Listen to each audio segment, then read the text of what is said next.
I'm holding. Here's, I don't know if you want those. Those are the questions that Bobby asked, and my answers are in red, bold, Oh. go all caps. Oh, is this a copy for me? Yeah, it's a copy for if you want it. I made a copy.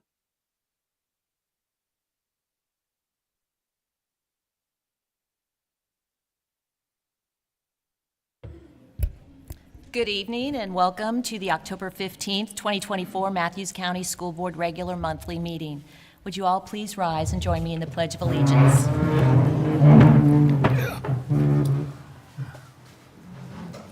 I pledge allegiance to the flag of the United States of America and to the republic for which it stands, one nation, under God, indivisible, with liberty and justice for all.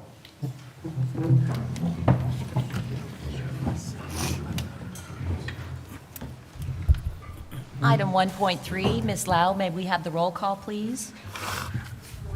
Present. Here. Here. Here. Present. Item 1.4, seeking an approval of the agenda additions and deletions. May I have a motion? I make a motion to approve the agenda as listed. Do we have a second? I second. Any discussion?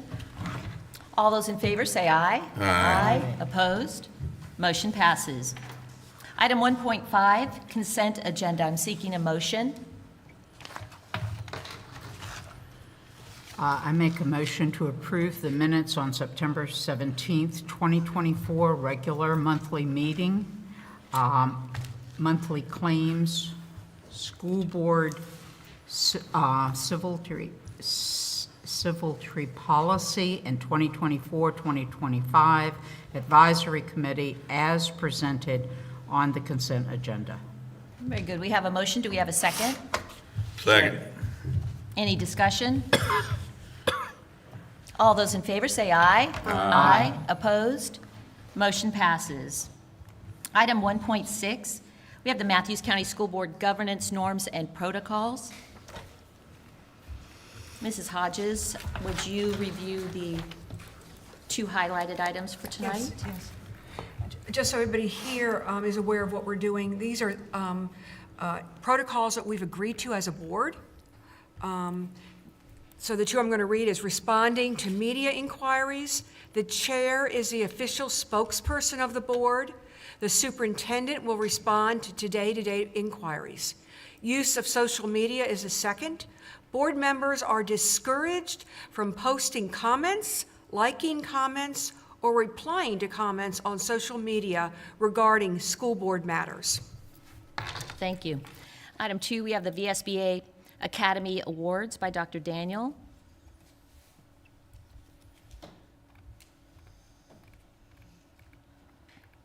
Here we go. All right, so it is my pleasure to present some of our board members with the VSBA Awards of Achievement. And up first, with 24 credits, Dr. Gibbs receives a certificate and a bronze pen. Bronze pen. Yes, congratulations. Thank you very much.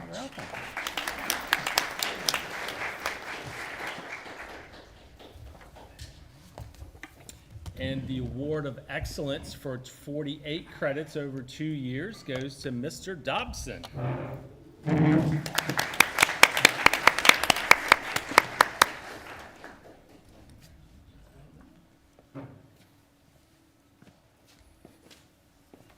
And of course, not to be outdone is Miss Linda Hodges with 66 credits and 2 years.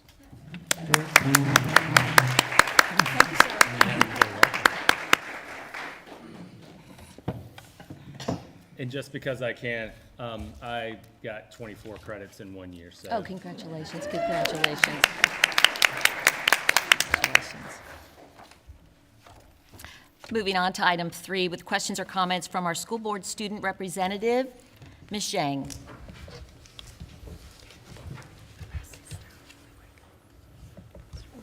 Thank you.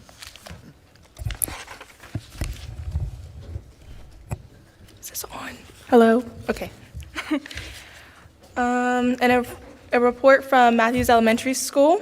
Matthews Elementary School is having a fabulous fall.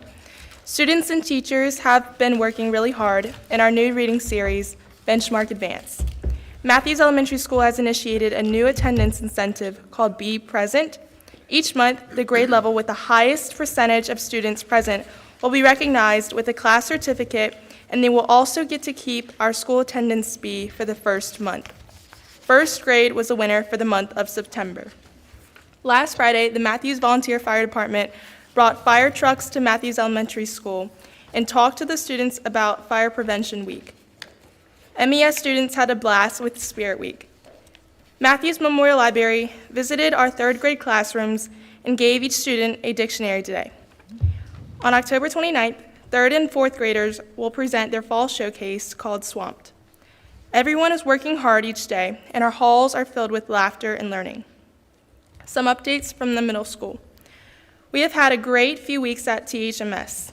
Thomas Hunter Middle School students participated in MCPS Spirit Week. Family Consumer Science students walked in MHS Homecoming Parade. There are several days coming up to celebrate at THMS. Kindness Day on October 16th.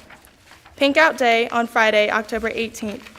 And Red Ribbon Week begins on October 21st. On Monday, October 14th, THMS staff members participated in the Croctober with the chili cook-off. Congratulations to Mrs. Williams for winning the competition and being named the THMS Chili Master. Thank you to our sixth grade team for putting some fall decor in front of our school. Students are continuing to participate in the Knock Challenge and to promote attendance and support students being present. We have also begun to incorporate character words into our weekly language at THMS. This week's word is studious. We are halfway through the marking period and would like to request that parents check their child's grades in PowerSchool. There is still time to bring up grades and complete missing work before the end of the grading quarter. Fifth grade students have been working on the social studies performance-based assessment to show what they have learned about different regions. Sixth grade students have been working on atomic structures and chemical compounds in science. Seventh grade students will be working on elements of mood and tone in their English class. The main hall boys' restroom is under renovation and should be completed in a few weeks. Check out the Thomas Hunter Middle School website for the school newsletter. And lastly, a report from Dr. Grieve at the Matthews High School.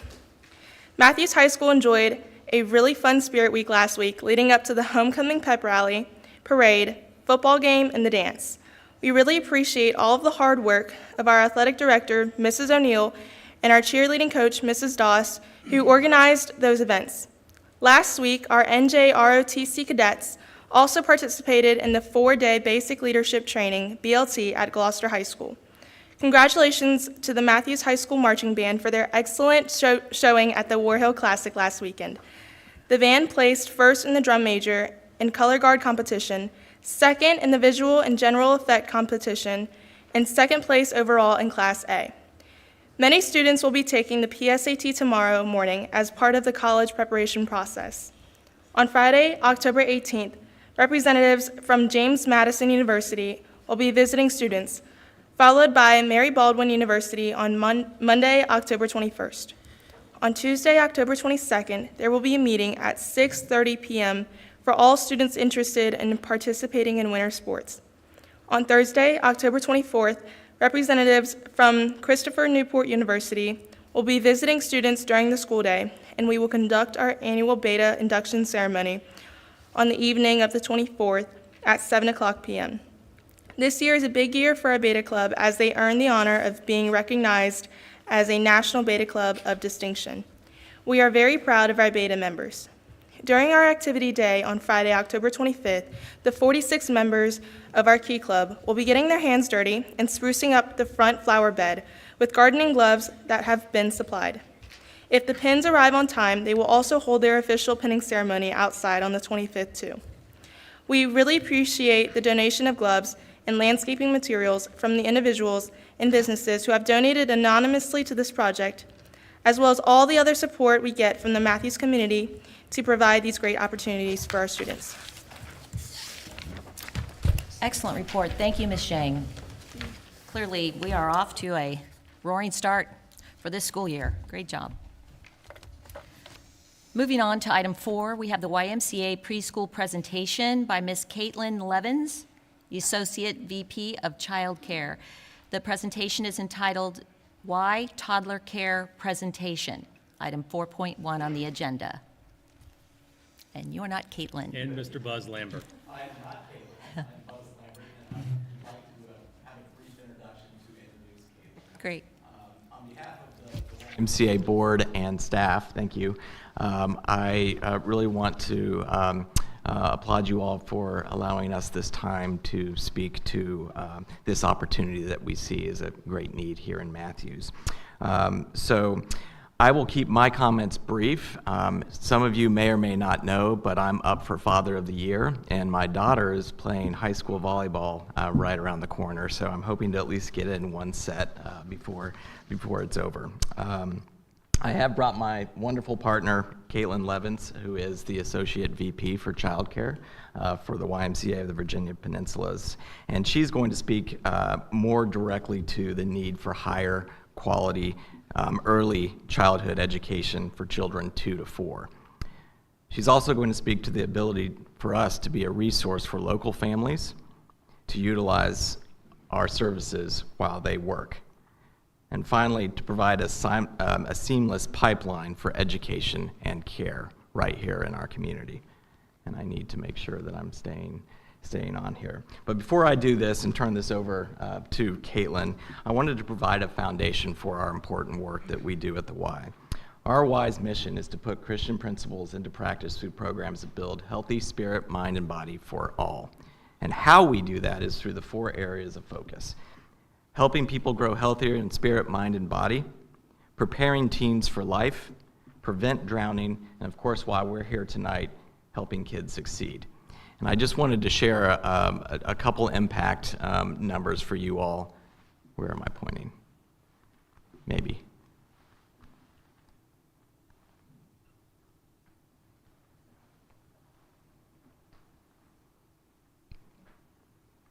A little slow to the take here.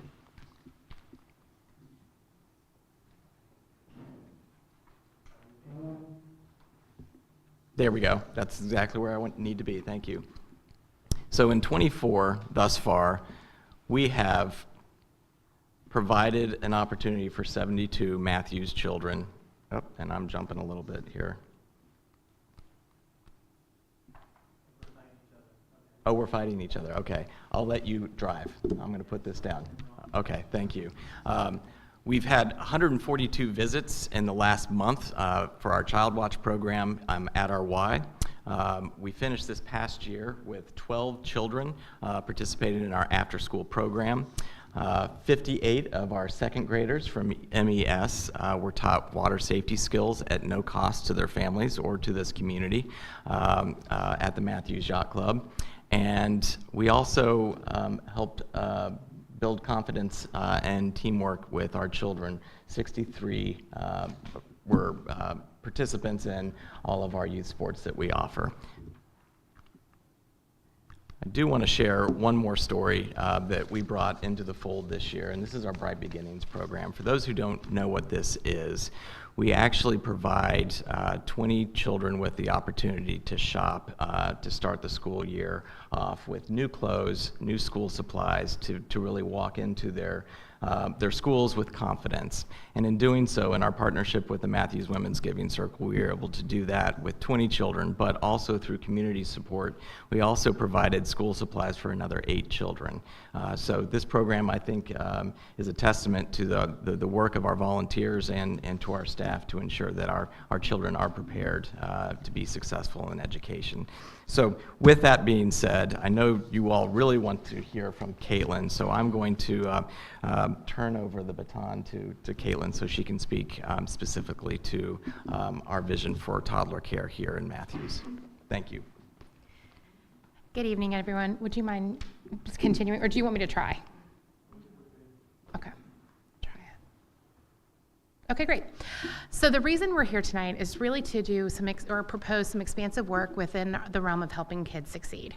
We know, and I know that sharing this ahead of time, you may have seen some of this, but for the purpose of being expansive and sharing, with the rest of everyone here, the proposal really entails that we start a early education preschool program, ages 2 to 4, within the elementary school or any existing space. Truly.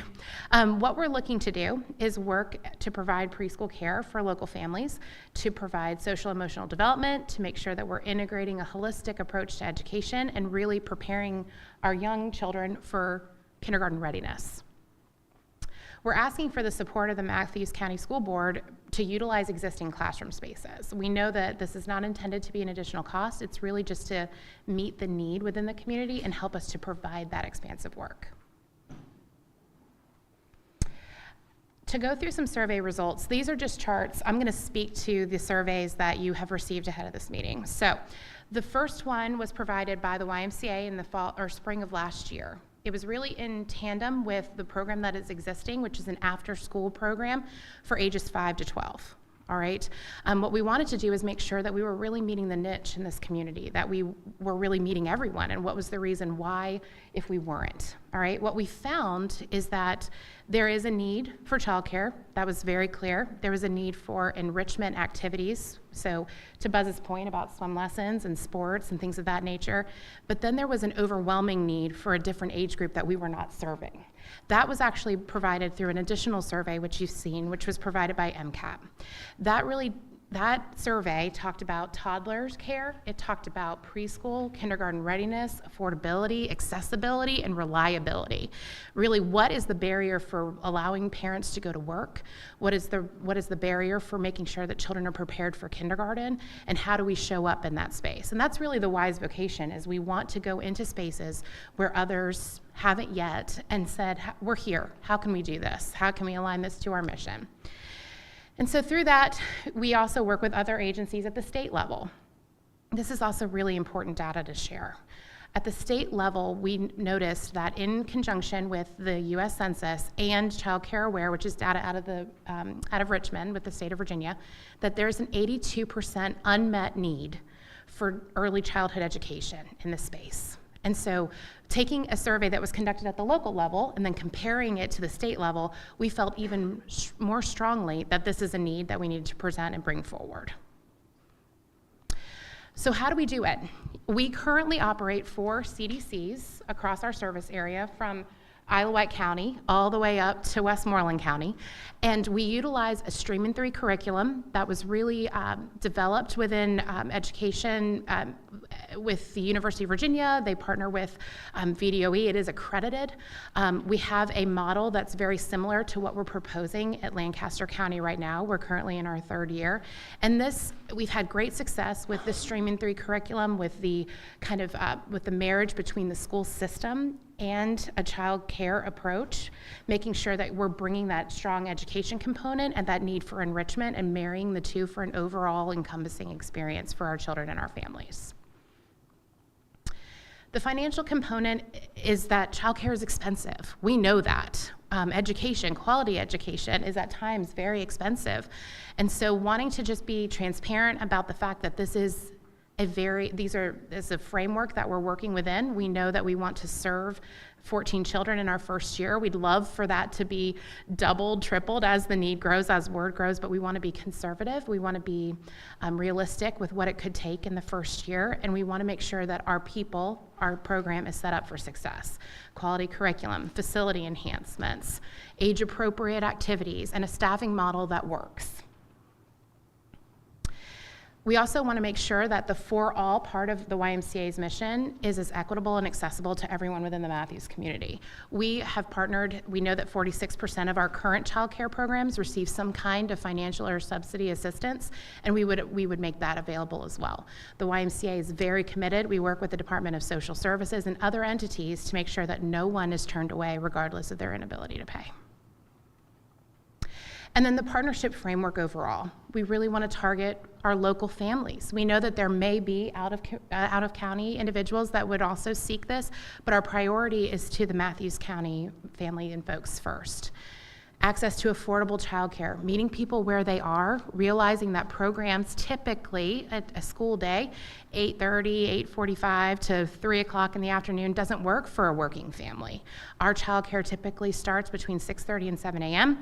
and ends at 6 p.m., giving parents time to commute where they need to go, giving that fulfillment of the educational day and then the enrichment activities in the afternoon. All right, and that community engagement, all the pieces that Buzz shared before, that integration and infiltration of pool spaces, they get access to being exposed to physical activity outside of school hours, sports, everything that makes for a well-rounded child is what we're seeking to do, and strengthening that relationship with the school system. We know that we couldn't do this without you, and transparently, we really want to be that partner to help make this happen. I wanted to be very quick. I realize there may be some questions. I'm hoping that there are, and if time allows, or if this is the forum, or if that comes later, you direct me.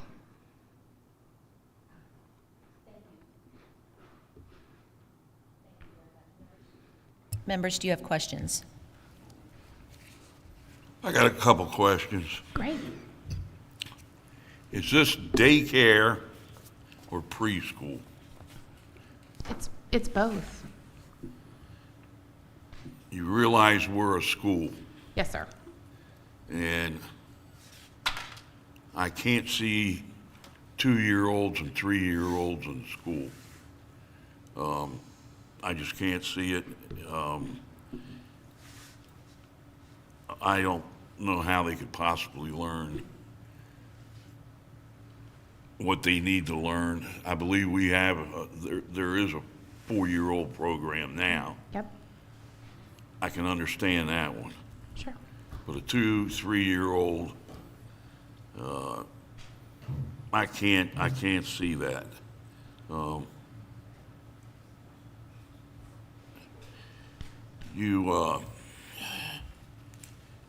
If you were looking for a preschool only, it would be great, but you're trying to do two things at once.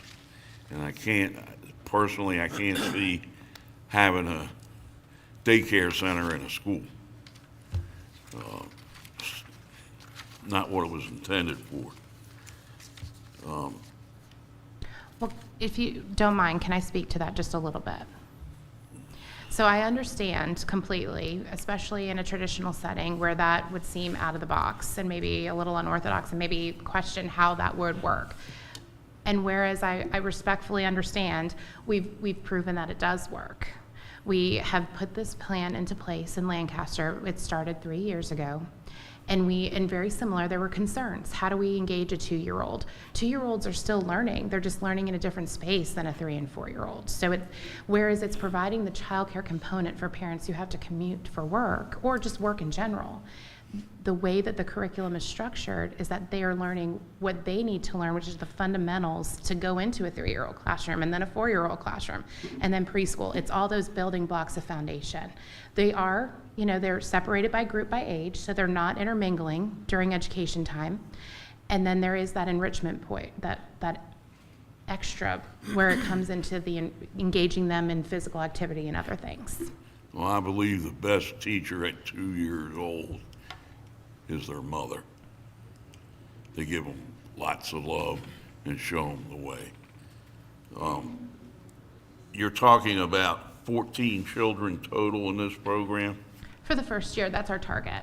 Is that 2 classes split equally, or? It would be based off of enrollment. So if we had a larger need for a 3 and 4, we would seek that. If it was a 2-year-old, we would split them accordingly.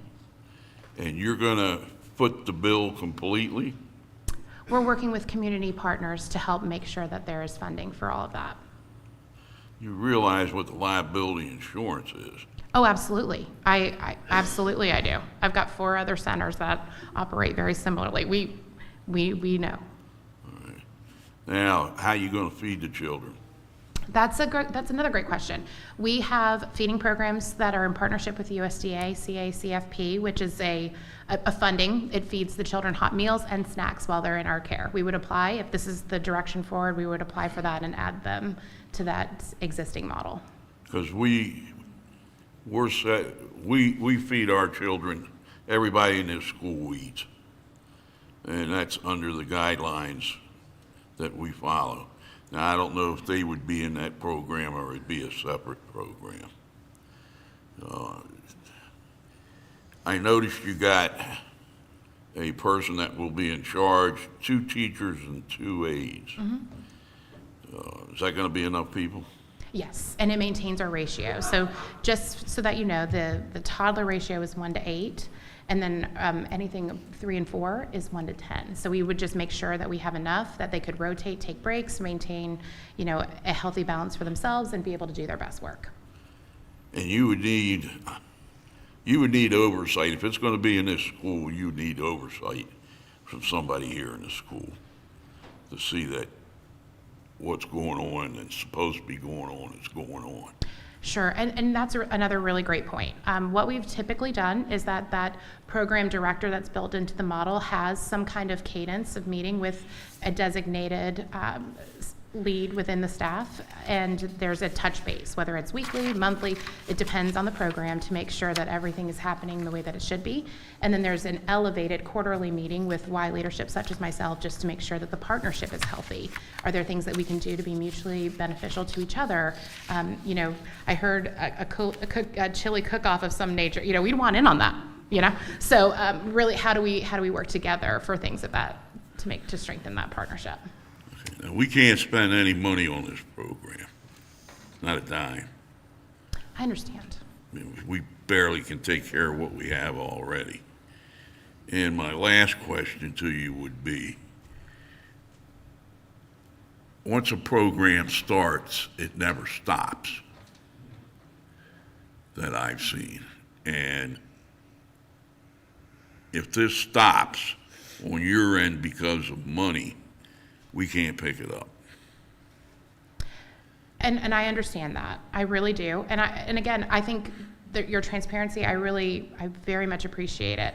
I think the flip side of this is, how can we afford not to, knowing that there's an 82% potential unmet need in this community, and also knowing that as we're meeting as a school board, that these are future students that are coming through your programs. So our goal is to keep it sustainable, keep it healthy, function within your existing space, but just create a pathway for your future students to be a little bit more ready, have a little bit of an edge, and just aid in the overall success of Matthews County.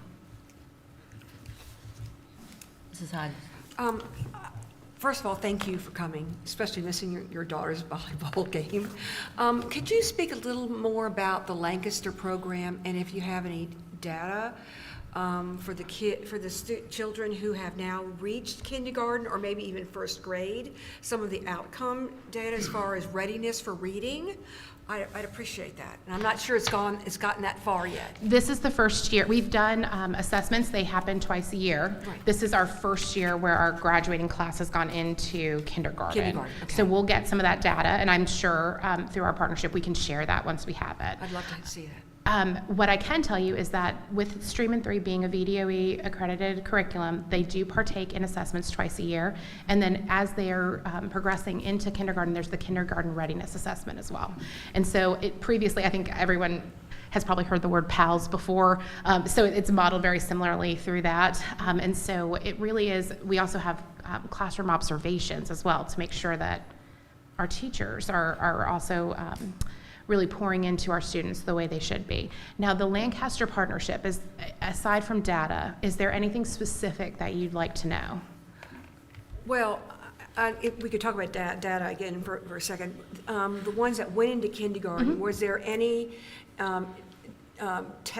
pre-testing completed in the spring when they left the program, before they went to kindergarten? There is, yeah. That has been conducted. We work with Mixed Delivery and First Spark, so I can try to extract some of that data and share this at a later time as we continue conversation. Okay. You spoke about that there was, I'm not sure the word you used, ambivalence on the part of the Lancaster community Can you speak a little bit to that and as to where they are right now, 3 years later? Yeah, I think, so I wouldn't call it ambivalence. I think it was just a very similar questioning of how do we do this? When you are starting something from nothing, when it's never been done before, there's a lot of uncertainty, anxiety, it's outside of the norm.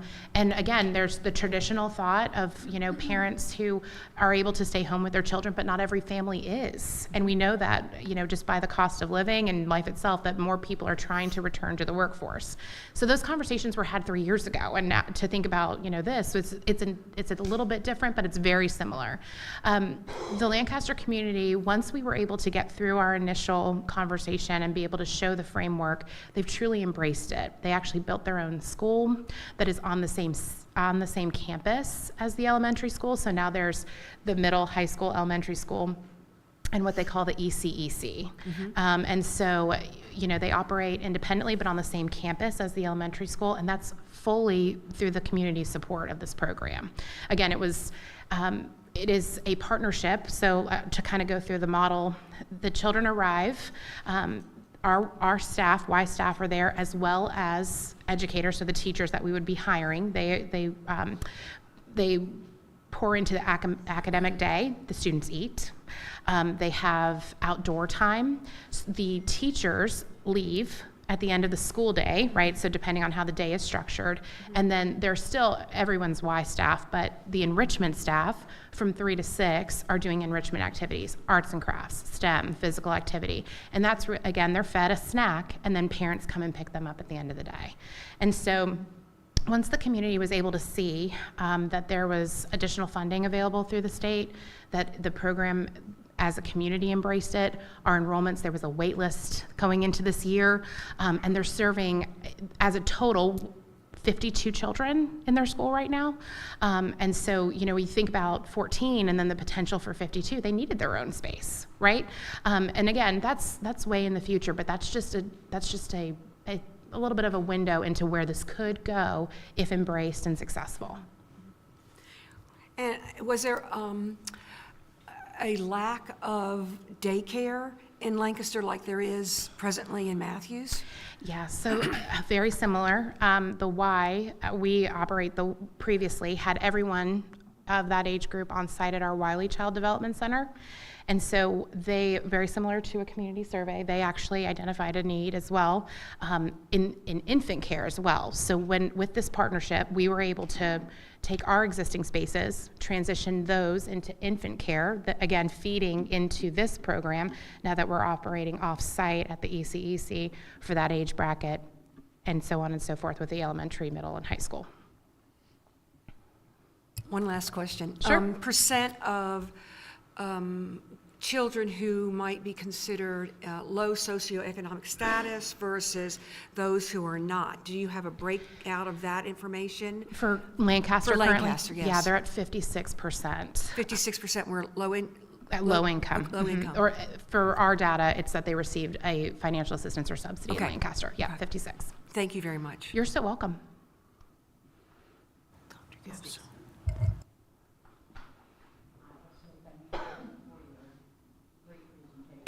Get that? I don't know how to operate buttons. I wanted to say I appreciated your comments tonight and concerns. I had opportunity to work over at the elementary school when they had 2- and 3-year-olds there.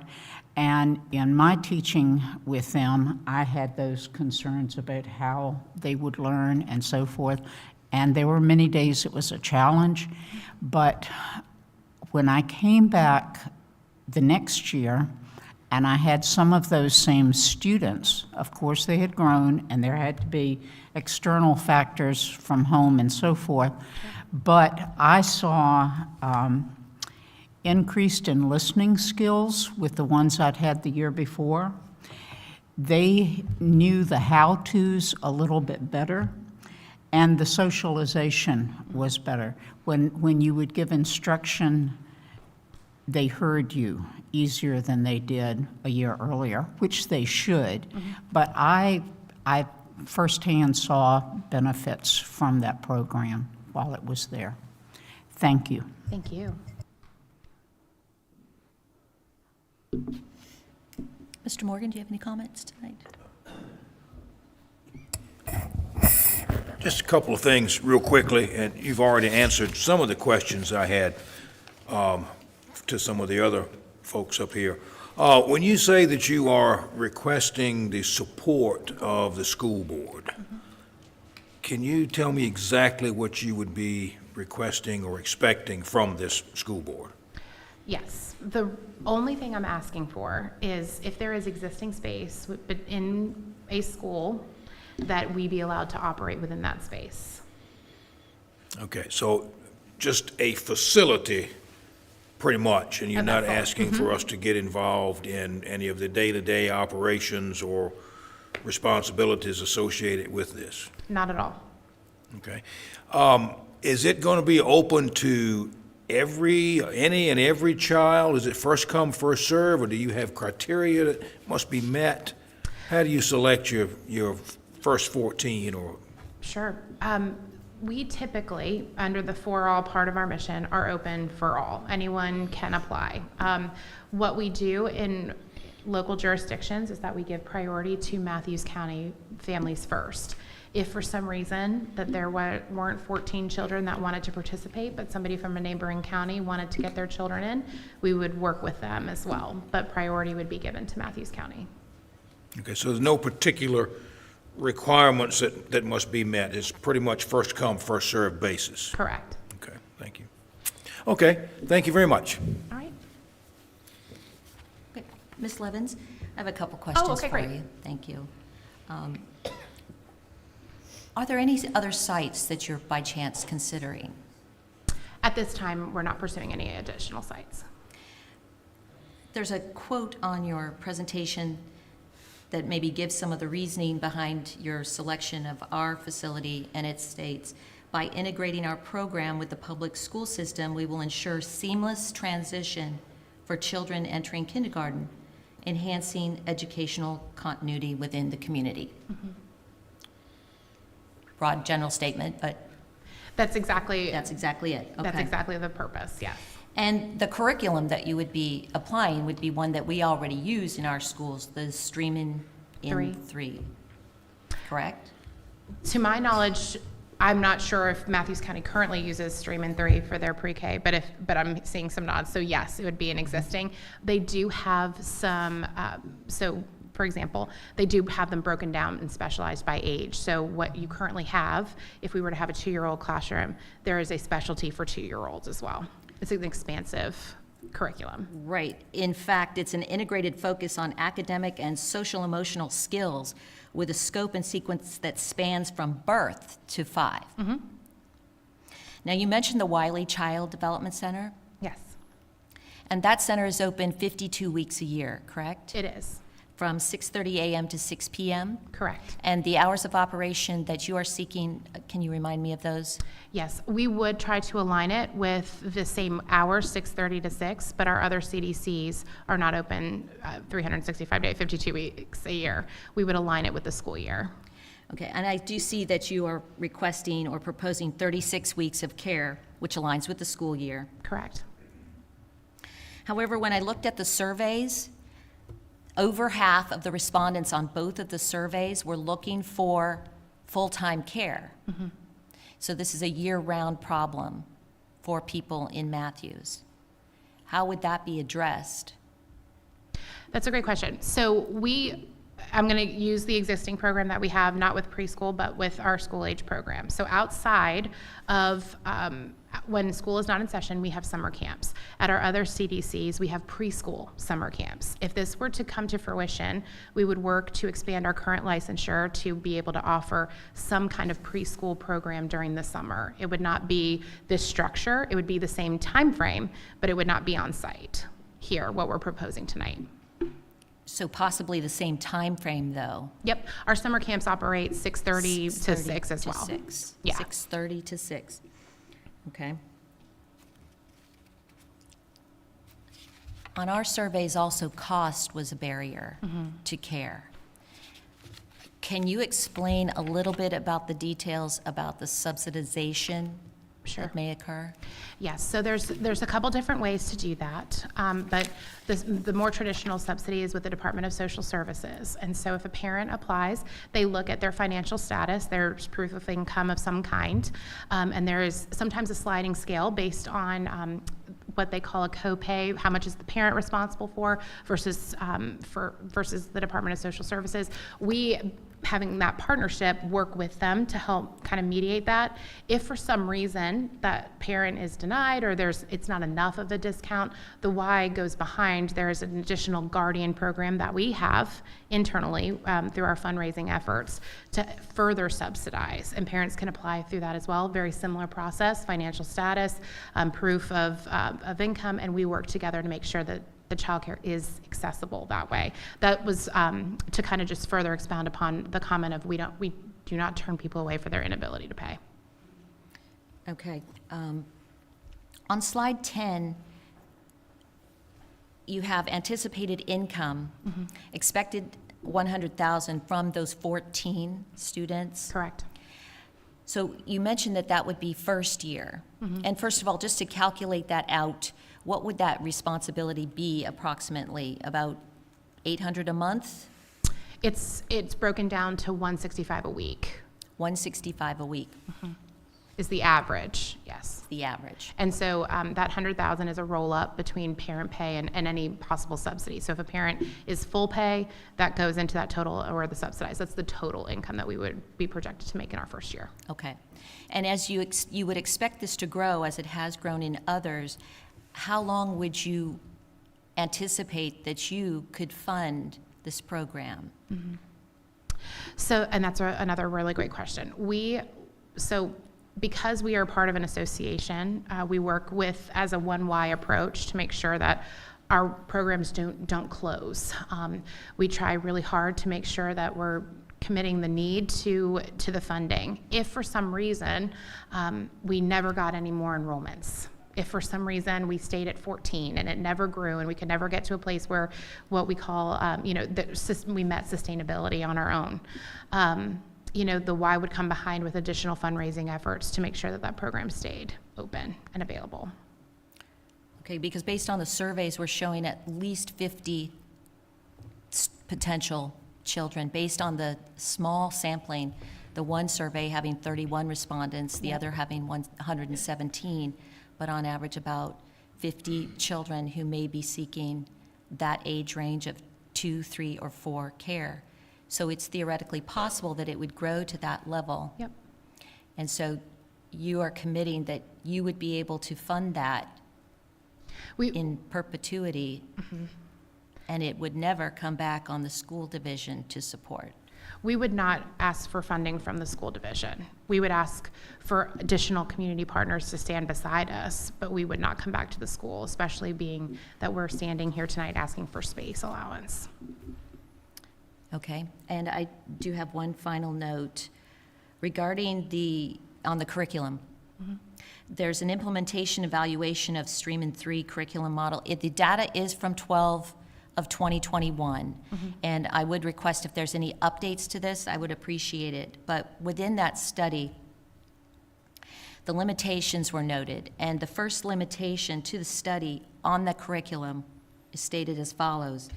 There are several important limitations to the implementation pilot. First, this is a non-experimental pilot that does not allow us to draw conclusions about whether the use of Stream in 3 results in improvements in the quality of teacher-child interactions or increases in children's school readiness.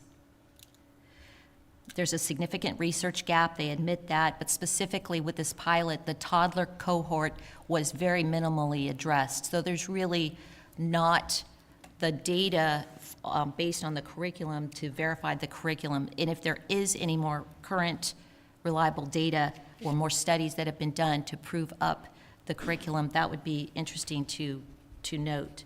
Does anybody else have any further questions? Ms. Hodges? I do. Just to follow up on a point you made, Dr. Gibbs. The Y does do fundraising throughout the year, right? An annual, at least once a year, they do fundraising, right? Yeah, I receive requests, so I know Yes, that we they do. So would would you possibly be asking for more money from that fundraiser? Okay, I see a shake of the head, okay.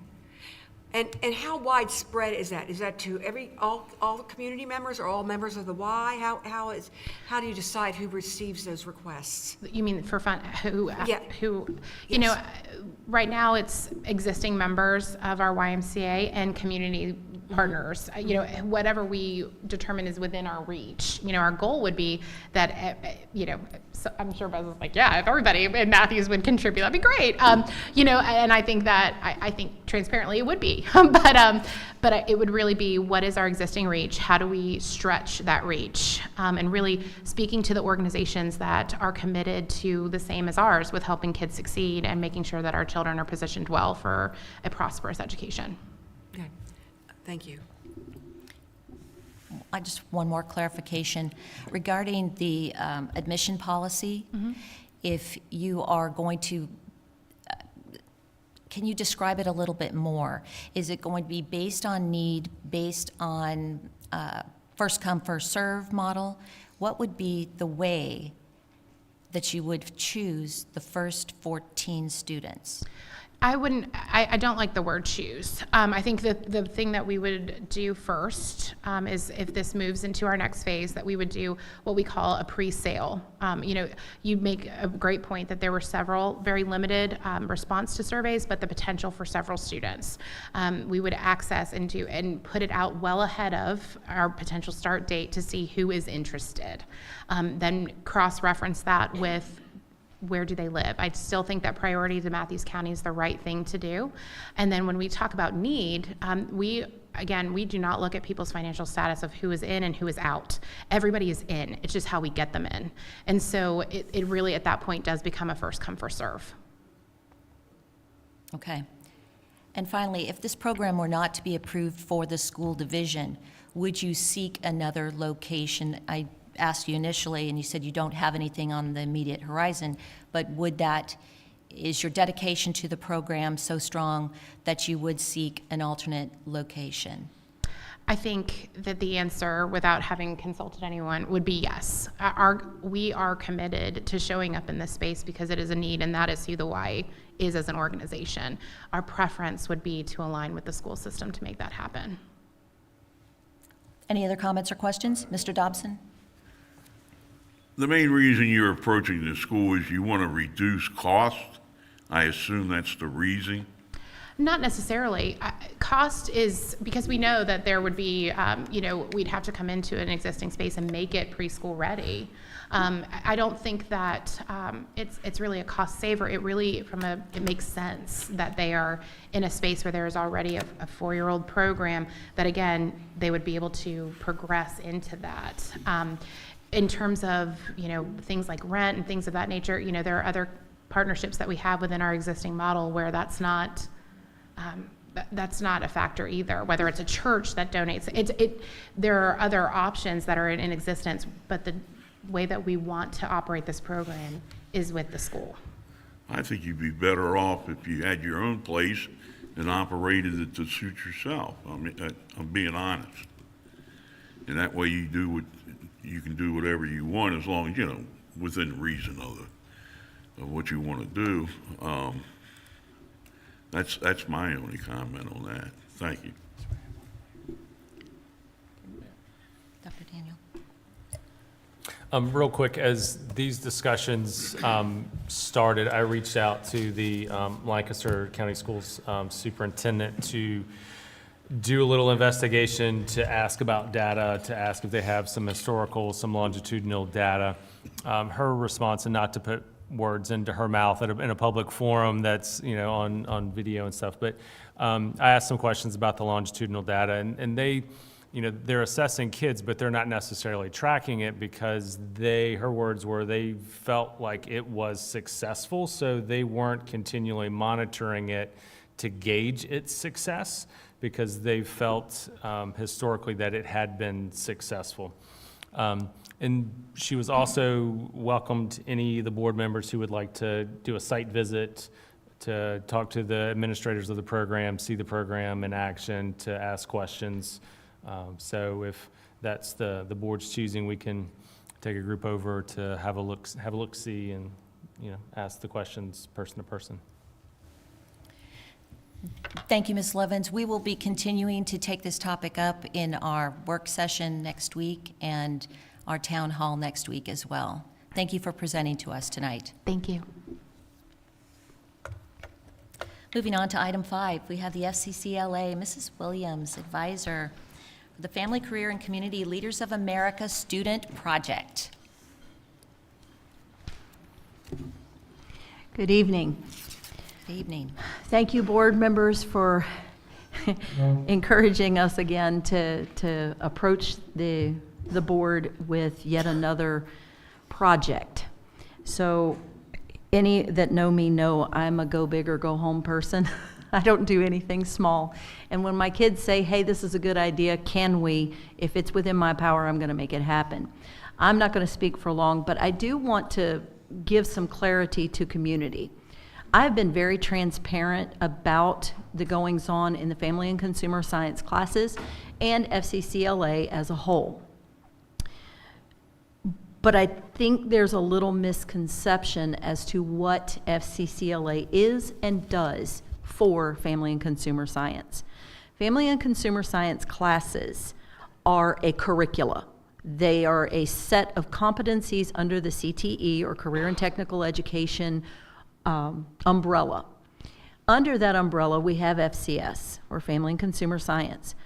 Family, Career, and Community Leaders of America is the career and technical service organization that supports and supplies lesson plans and provides opportunities for our young people, even as young as 5th grade, even though I start affiliating in the 6th, as young as the 5th grade, to start to expand their horizons and start to think beyond, I'm an 8th grade student.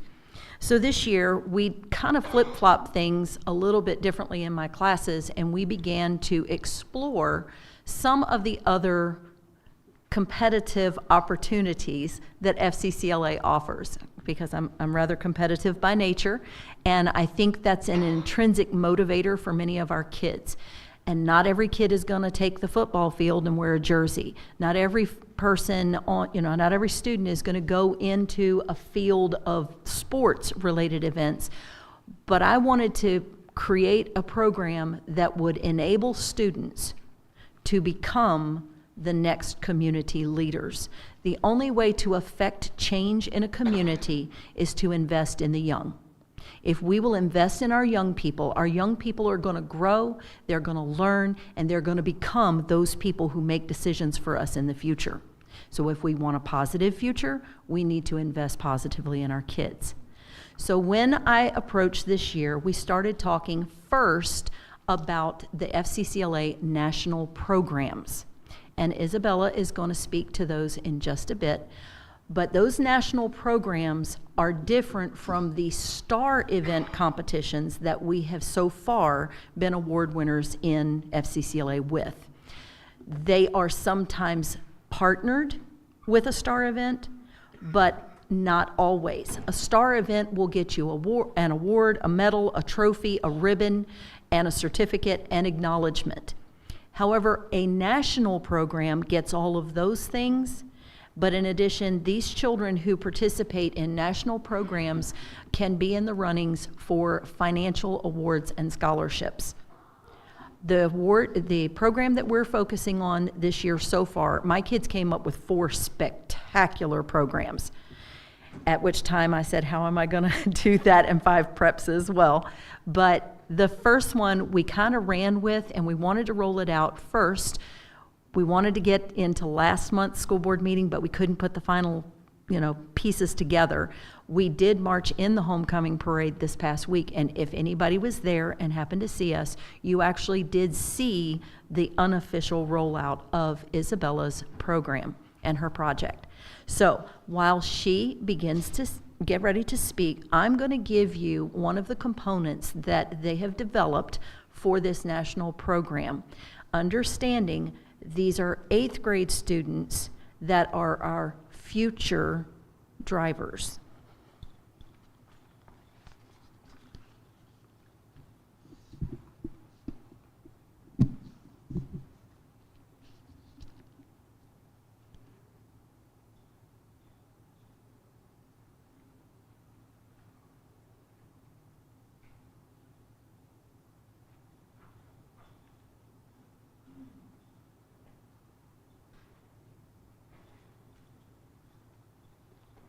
My name is Isabella Newcomb, and I'm in the 8th grade taking Family Consumer Science Exploratory 3. Partnering with me is Brahito Frere, who is unable to be here tonight.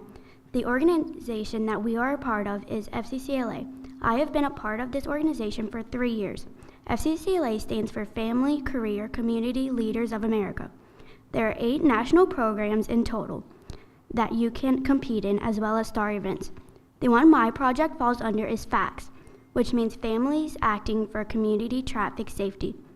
We chose FACTS because we are trying to help make our community traffic safer for all drivers, new and experienced alike. We as a class brainstormed traffic issues that affected Matthews, and in our minds, the school buses in Richardson's Corner were the most critical. We are on a mission to make a change. When I talked to Sheriff Edwards, I asked her opinion on the ability to install convex mirrors at Richardson's Corner since it's such a blind spot. She agreed that it was, and this would be a great idea, but indicated that there were a few obstacles to overcome to see that happen. I then asked her what the 3 main safety problems are in Matthews. She said speeding, distracted driving, and passing school buses when they are stopped and the lights are flashing. We have now created 2 banners, pledge cards. We also created a petition for people to sign, and that has the acronym that says Matthews Cares. The acronym stands for use caution, stay aware, and not distracted, show respect on the road, lead by example, obey speed limits and signs. The goal now, after talking to Sheriff Edwards, is to try to get 1,000 people to sign the pledge. We are still trying to put the convex mirrors up at Richardson's Corner and at the Mexican restaurant. We also are trying to get donations to help pay for the convex mirrors. We would also like to do something about the buses, and we came up with this saying, if the lights are flashing, don't try passing. Meaning that if the school bus stop sign is out and the lights are flashing, don't pass because it's illegal. We would like the school board to help get the word out, and we would like you to allow us to display the banners at both schools primarily. We would also like to ask that you be among the first to support us and sign the Matthews Cares Pledge. I chose this project because as a future driver, I don't want to be in this situation that I pull out of Richardson's Corner and I couldn't see the car and I accidentally hit them. I also think it's important for the buses because when I have kids and they need to go to school, I shouldn't have to worry about, oh, what if my kid gets into an accident because someone tries to pass them while they're stopped. I also chose this project because I want this community to be a safer place and have safe roads for drivers now and drivers in the future. I also think it's important for all the parents out there to know their kid is safe while at school, or when their kid is able to drive, to be able to drive, they don't have to worry about that one blind spot.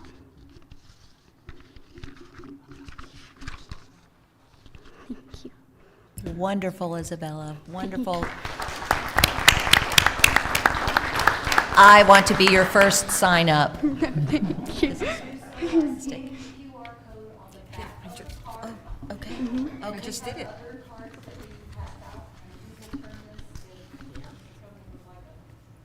Yes, yes. Right, absolutely, you should be.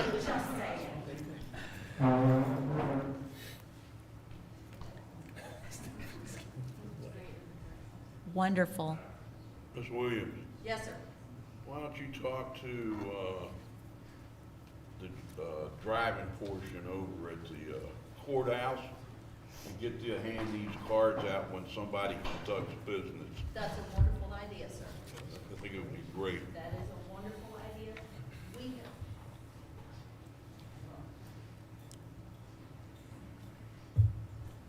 I promised Ms. Morgan we would be brief.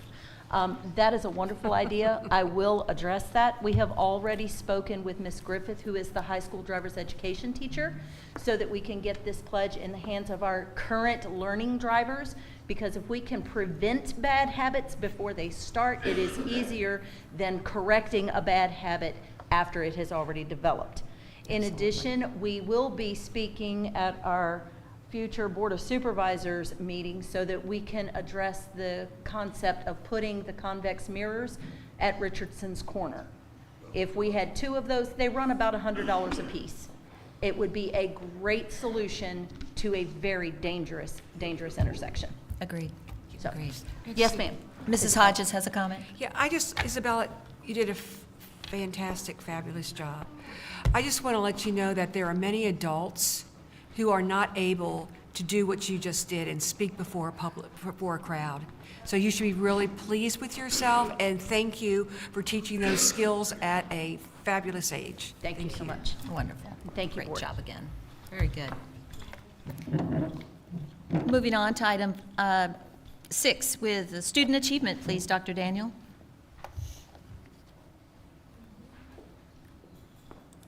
I don't have any content. Do you have content on the student achievement? It's going to be a tough act to follow. No. Well, I guess we'll just have to turn, okay. Did you? No, so we have to. All right, I'm going to test it. Oh.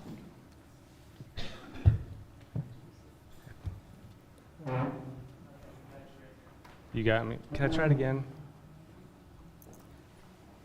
Yeah, it's still not working. Okay. All right, so last month we talked about federal accountability and federal accreditation. So as a reminder, before we go into this, the federal just looks at pass rates. So when we're talking about state accreditation factors in a lot of other variables when we get into it.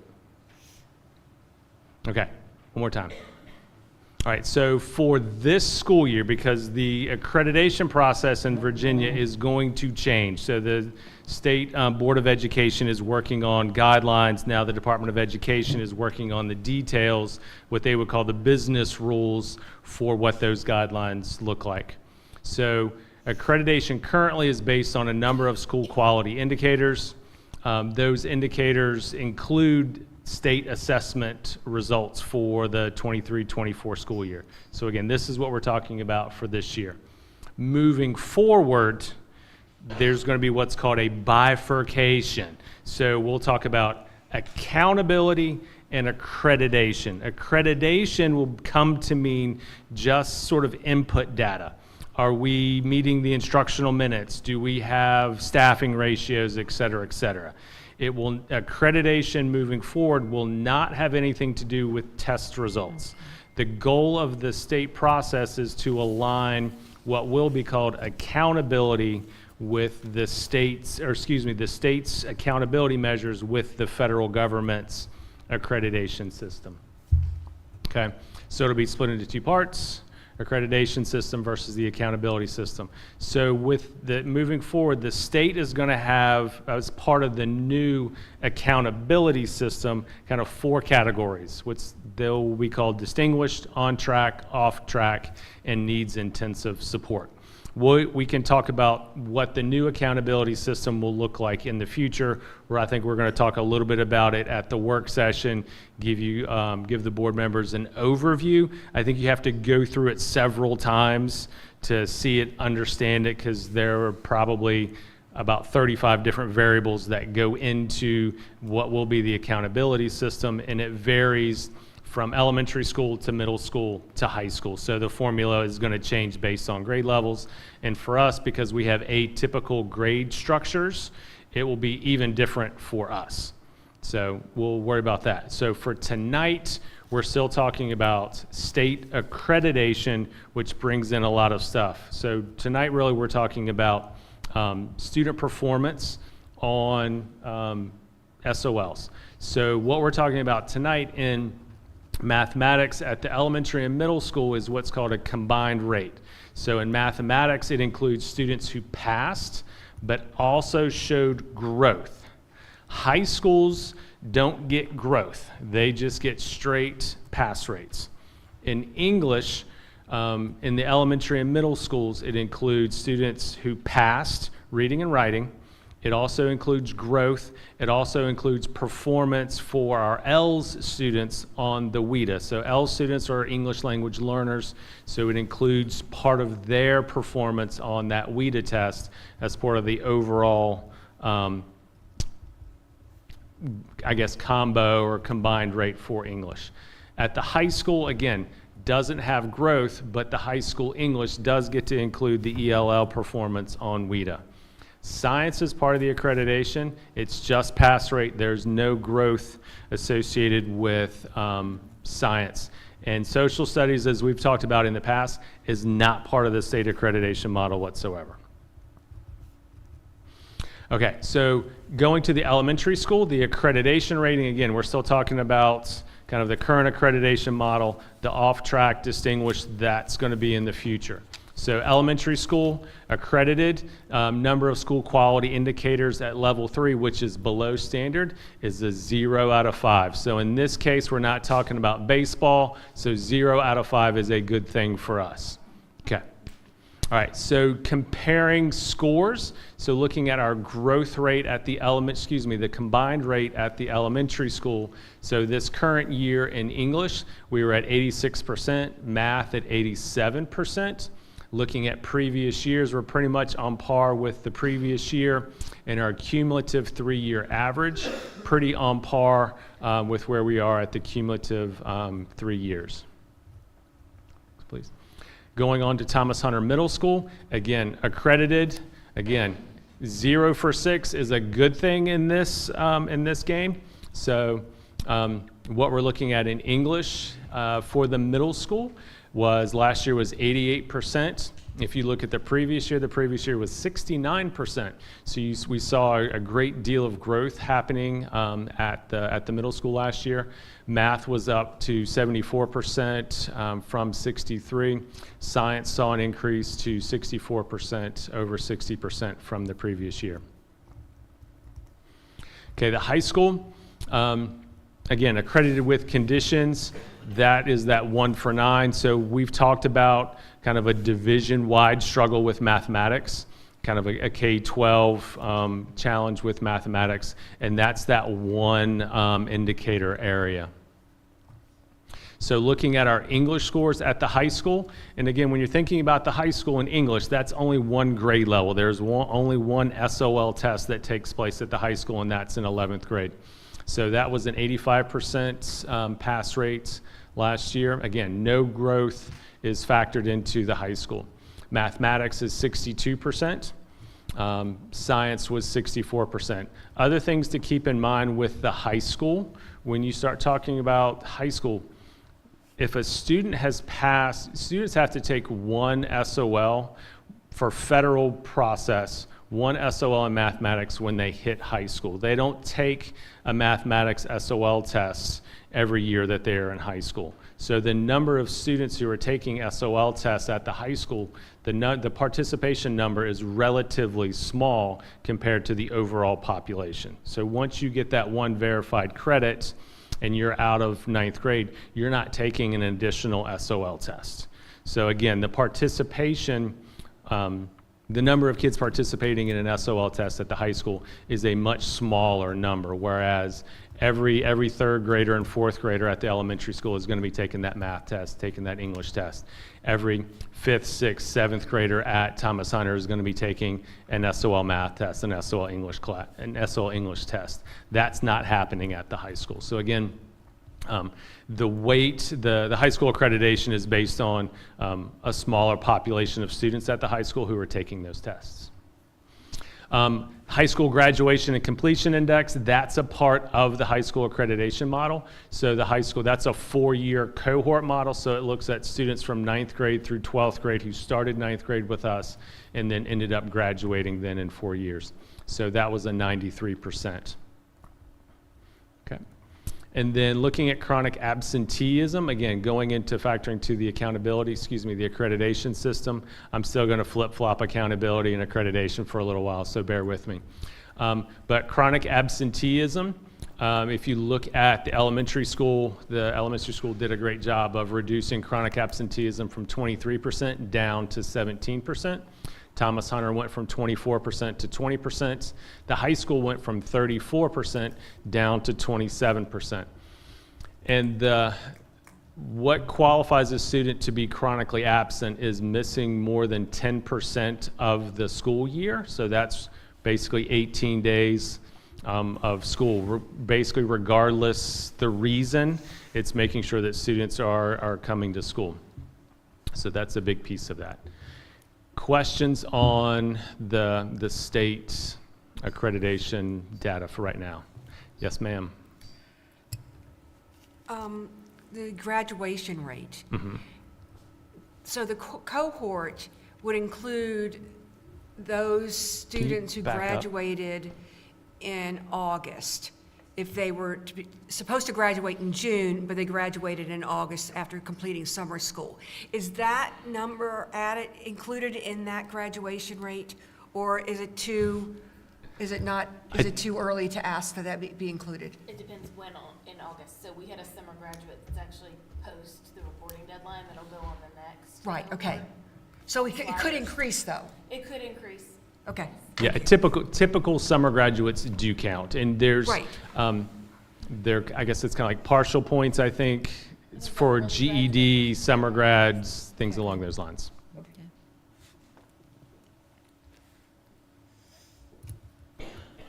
Other questions on accreditation numbers? Okay. Can we go to STAR report?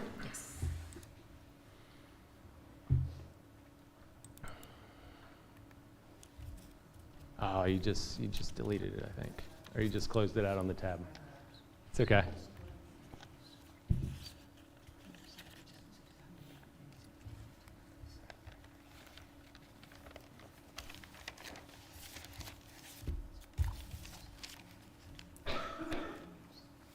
So a little bit of a reminder, we started doing universal screening last winter. We used the STAR test through Renaissance to give an overall snapshot of how our students are doing 3 times a year. So we started it in the winter. We gave the universal screening again in the spring. We administer it in mathematics for grades 1 through 8, reading grades 2 through 8. So we were pretty excited about doing that, having some consistent data to look at, to compare over time. And then this summer, we were informed that STAR decided to re-benchmark their data. So the STAR is a norm-referenced test. So they changed the norming population from pre-COVID to post-COVID.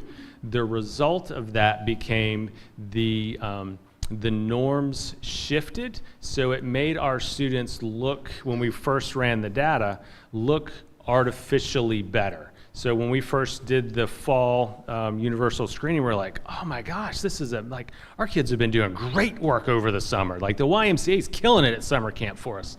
But when we looked at this, Renaissance provided us with a crosswalk for how we set our benchmarks to adjust for the changes in the norming. So there's a lot of statistical psychometric mumbo jumbo that goes into it. So what we ended up doing was resetting where our threshold was for Matthews to make sure we were looking at the same student's performance even with a new norm. So basically the norm kind of curved everything up.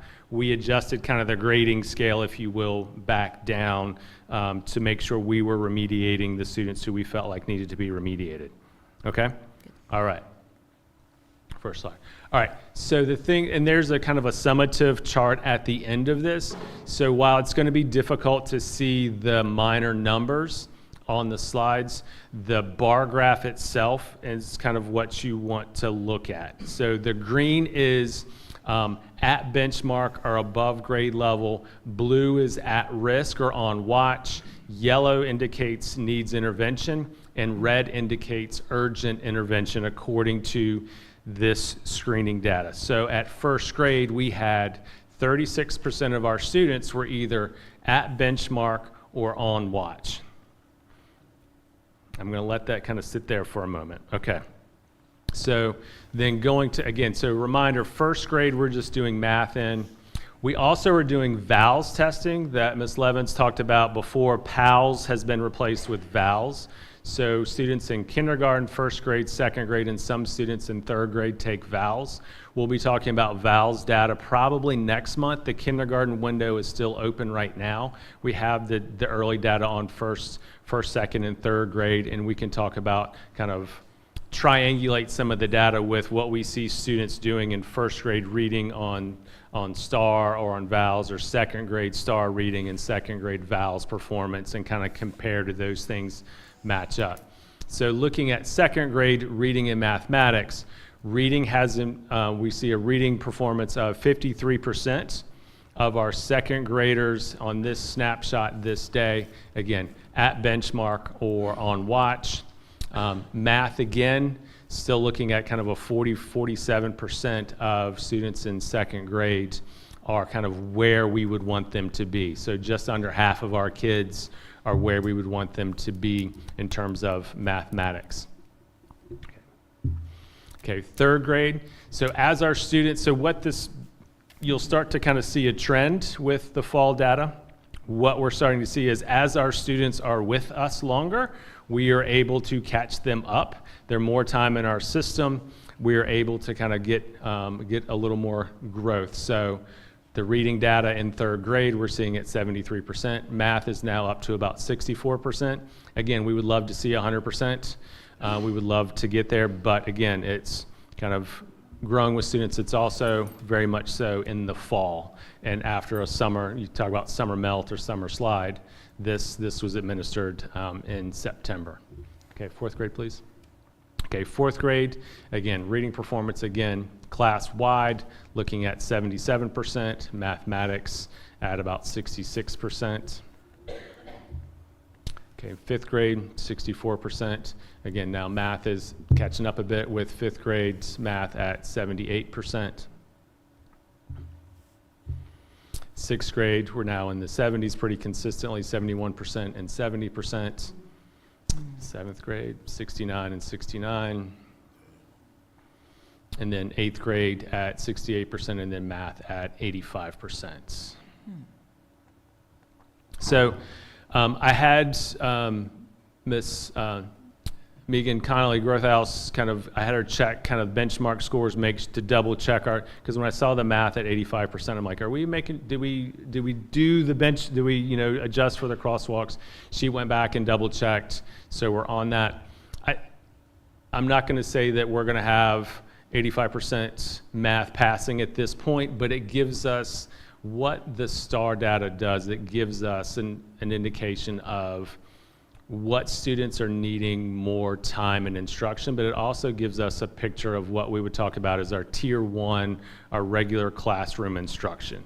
So if I kind of take you back a little bit to last spring, and we talked about MTSS, multi-tiered systems of supports, and there's a pyramid. So ideally what we would want to see is about 85% of our students would be in the green, not necessarily green and blue, but we would want to see 85% of our students in the green. That means that 85% of our kids would be getting the information, getting the data in regular classroom instruction. And then an additional 10% would probably need an extra dose, with 5% then really needing intensive intervention. So if our programs are solid, K, pre-K, all the way through, then we're gonna have a stronger tier 1 core, tier 1 setup, so fewer of our students are gonna need that intensive intervention. What we're struggling with right now is the volume of our students who are needing intervention, and how do we fit that into a master schedule? Where does that time come from with a new language arts series, et cetera, et cetera. Can you go to the next slide? All right, so here's kind of the collective table that I talked about at the beginning. So you have across the top grade levels, second grade, third grade, fourth grade. And then I've broken out each performance level, starting with when we first did it in the winter, again in the spring, and then not kind of grayed out is in that white is the fall. Again, just a reminder that things got renormed. So we'll kind of compare winter to winter when we get there. That winter testing window is in February. So we'll look at we'll be able to compare kind of how our second graders did last winter, where are the third graders this winter. We can look at second grade to second grade, and we can then begin looking at cohorts across years and looking at growth as well. So the conversation that principals are having with grade levels, school board office is having with building level leadership is okay, give me some feedback on some of the first grade data, the second grade data. Especially with mathematics, most of us realize that oftentimes mathematics tests are a reading test. So you have to understand the vocabulary, the math-specific vocabulary in order to do the algorithm or do the math part, to play with the numbers. So I think we're seeing some of the reading struggle eke into the math performance on these tests. Also in first grade and second grade, these students are not accustomed to taking assessments on computers. We can talk about how those assessments were administered. Are you in a group setting? Is it a one-to-one setting? That's going to impact a student's ability to take those screening assessments. Again, they're snapshots. I'm not going to say that the bad isn't as bad, but the good isn't as good either. I mean, it's like many folks will take multiple selfies before they post them.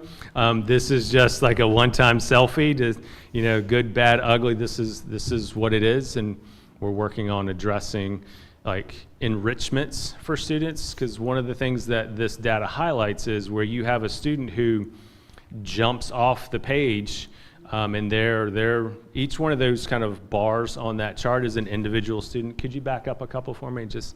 So in this situation, the student in the reading on the far left, is that a student who we expected to score that high? And if not, we need to be looking at that student to stretch that student.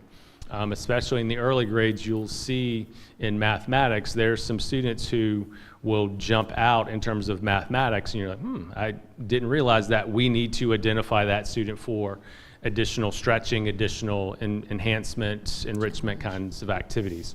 So the universal screening is beneficial in a lot of ways. It helps identify which students need intervention. This program can also help with grouping, skill-based strategies to be targeted during that intervention time, but it also helps us identify students who maybe we need to look at for identification for gifted programs, for enrichment programs and the like. Okay, I've been going fast, so do you all have questions on STAR data? Can you run back to that last table? Okay, yeah, let's go to the 4th, 5th, 6th, and 7th grade, sorry. All right, so I couldn't fit it all on one slide and make it visible, so I broke it out between kind of elementary school and then middle and 8th grade to kind of look at performance over time. So again, the layout is kind of the same, and I apologize for not having this loaded for you all earlier to give you the time to digest it prior to tonight. But I'm happy to answer questions, whether it's tonight or going forward in the coming days.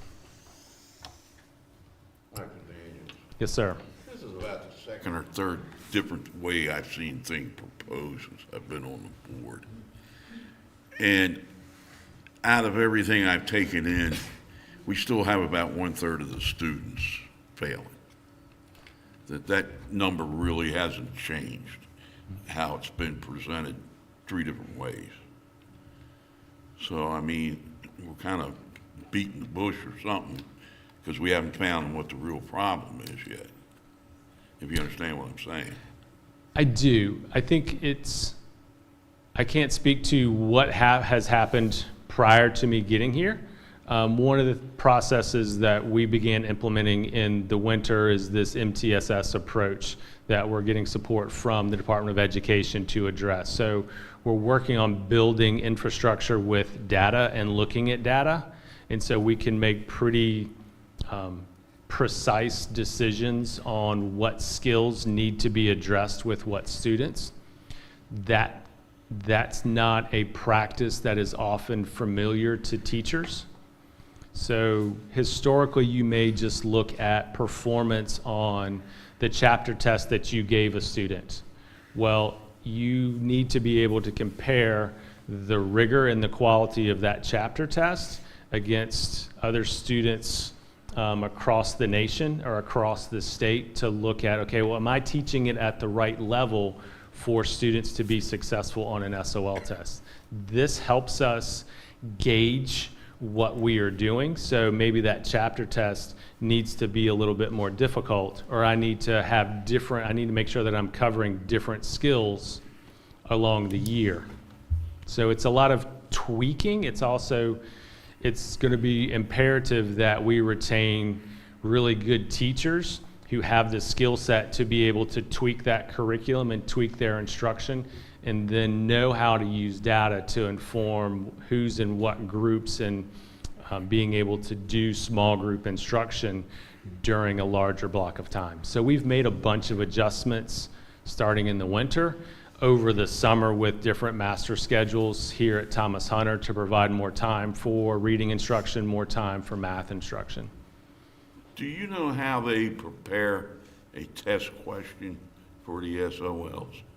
How do they look at it? How do they decide how to word it?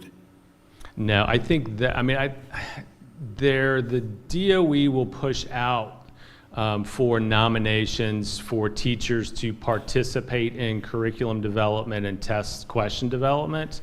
And it's kind of a competitive process to get a teacher on that committee. But what's become increasingly difficult over the years is we don't get released test items. So you don't get to see the old test to kind of practice. One of the things that we've done is we've joined CIP, which is the Comprehensive Instructional Program that 70 school divisions in the state kind of pool resources together, pool teachers together to develop test questions. They've been working at it, I think, for 10 years. I think it started in 2013. They run a ton of statistical analysis on all the students in that cohort in the consortium.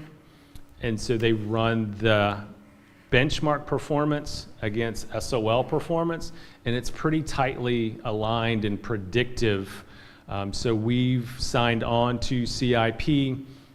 Principals began pushing that out as a resource to our teachers. Next year, we'll look for a more formal implementation process for that, but teachers will now have access to peer-reviewed, high-rigor benchmark assessments that they can use to sort of help them align their pacing, align some of the curriculum. It's not a lesson plan after lesson plan, but it's a pacing guide, support tool, and testing resources for teachers. Yes, ma'am. So I think as you referenced, it's clear that our teachers are really working hard to see some of that data up there. Yes. My next question has to do with who, when there might be tweaking, the word you used, is needed, who assists the teacher to help them, first of all, point out that they might need some help in tweaking and help them actually tweak their curriculum? Right now, it's a team approach. So the teachers on that grade level team are working together. The principals are now having data meetings, working regularly, meeting either with grade levels. Kind of here, they're working at departments at the high school. So it's kind of a peer model right now. Okay. One of the disadvantages about being in a really small school division is that we don't have curriculum specialists. We don't have a math specialist in Matthews. My assistant superintendent is also our HR person, is also compliance and does a ton of other things. So a lot of school divisions would have an instructional supervisor who's helping lead a new math or a new reading curriculum and program. So we have to rely a lot on the principals to know a broad array of content, a broad array of SOLs, and then work with teachers on strand data. But a lot of it is us trying to get teachers together within our own buildings, but we also work pretty nicely in the sandbox with some of our regional partners. So we had some math regional professional development that took place over the summer. We've got some regional kind of language arts and professional development help that's coming in to lend some support. Thank you. And my last question has to do with, based on the information we just saw, is remediation starting to occur now? Yeah, so they've sent out remediation letters. We're wrangling kids. We're sending phone calls home. Teachers are calling. They've gone through now their STAR data, and we're just past the midway point in the first quarter. They've seen this data. They know the kids that they need to get. So they're being, what I talked about kind of last convocation, about being aggressive for student achievement. So they're reaching out. They're making phone calls, both in many cases for attendance to make sure their kids are coming to school, but also then staying in after-school programs and trying to get creative during the regular day to grab kids for interventions and remediation when they can. Thank you. You're welcome. Yes, Ms. Diggs. Dr. Daniel, I understood you to say that reading is affecting math scores. Is that because the student is not comprehending what the math term is? Can you clarify? I can assume, but I think that's probably a good question for me to then have with first grade teachers and second grade teachers to go in and diagnose, are we not teaching specific math vocabulary, or is it a broader reading comprehension challenge? So part of math instruction is content-specific vocabulary. So when it says combine, do you know that means to add things? So words in mathematics will often have different meanings than they would in a general context. Right. And so that may be part of that, but I think that's part of the collaborative approach on the grade levels for them to kind of do the autopsy, if you will, for that test result and kind of break out the data a little bit. And the software will do a little bit of that work for you, but it doesn't replace teachers knowing their kids and being beside and having conversations about, especially with math, you talk about math speak, so it's having conversations with students and knowing the kids in your classroom. Thank you.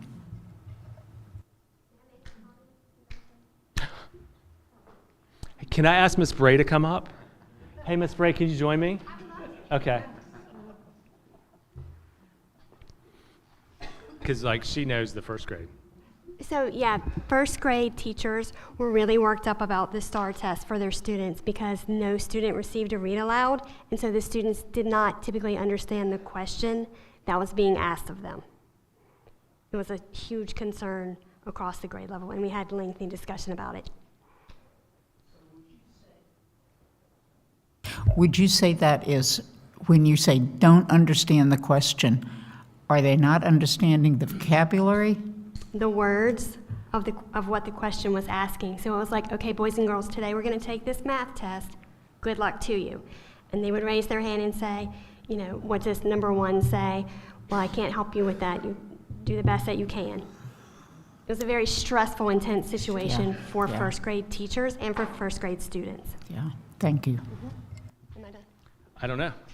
Is Ms. Bray done? With that I don't think said- you're done, Ms. Bray. Come on No, back. you aren't done. So with that said, is that something that, next year they would, educate, prep them on before the test comes? Prep's probably not a good word. Provide, just more information about those or is there not time before you give the test to even do that? Is this true? I think this is the first year first grade ever took the STAR math test. Is that correct? Not true. Song of lies. Not true. I think they took it in the winter, so they took it in winter, Okay. Winter and spring last year. Okay. But they have a read aloud last year. So first grade last year did have it read to them. That was how we understood STAR to be administered. Then either STAR changed or we figured it out better, but we were told no, it's not a read aloud in first grade. So we're on a learning curve. Correct. Correct. And then, Mary Catherine, I wanted to address your thing about the math talk because, and Leanne, I think it was fourth grade, one of the teachers, they have gotten together and talked about just spiraling from K through fourth, what is the term, what is the math language? So if we say slope and you say angle, or, what is the language? So the math team sent that out to all of the teachers again this year so that we're using the same language, which is again, key in terms of how we prep our kids to be successful. And I think we discussed that, I know, in the English section for the strategic planning. We talked about that. That's exactly what I was going to allude to, was as part of our strategic planning process yes. this summer, it really came to light that we haven't had a defined, detailed K-12 curriculum that is aligned to, year to year, or kind of at the right level of rigor for reading, mathematics. Social studies becomes a bit discrete, as does science, but you really have to have kind of a spiraling curriculum K-12. I think we've relied historically on, well, this teacher kind of knows what they're doing, we're hiring experts to come in, but continuity of vocabulary, of covering topics has been missing. So it's, going back to your point, Mr. Dobson, it's going to take more time to get that curriculum built, to get those skills, to see the benefits of the consistency and continuity. I got another question, because it seems to be a problem with words, but they identify the symbols of math, plus, minus, divide. I mean, I would have to, that would be part of going into, well, first graders will be multiplying and dividing, but in terms of knowing some of the symbols, I wouldn't be able to speak to that from my level looking at the data, but that's where the teacher level data and teachers knowing how to access the reports that come out of STAR can go in and look at specific skill deficits so that they can address those skill deficits. So it's whether or not they can recognize, whether they have one-to-one correspondence and group to whole identification at the lower levels.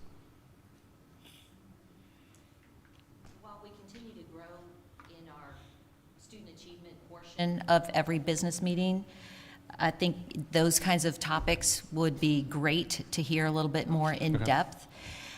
But what I want to just say to round this out is, due to the strategic planning work sessions that we had, the way that you're talking now, really using a diagnostic approach and creating a data-driven division maybe for the first time in a long time.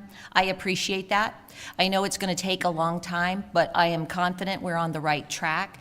And these conversations that are interesting to all of us up here, and hopefully every parent in the division and all of the citizens, are key to strengthening our schools and our students and their livelihood outcomes.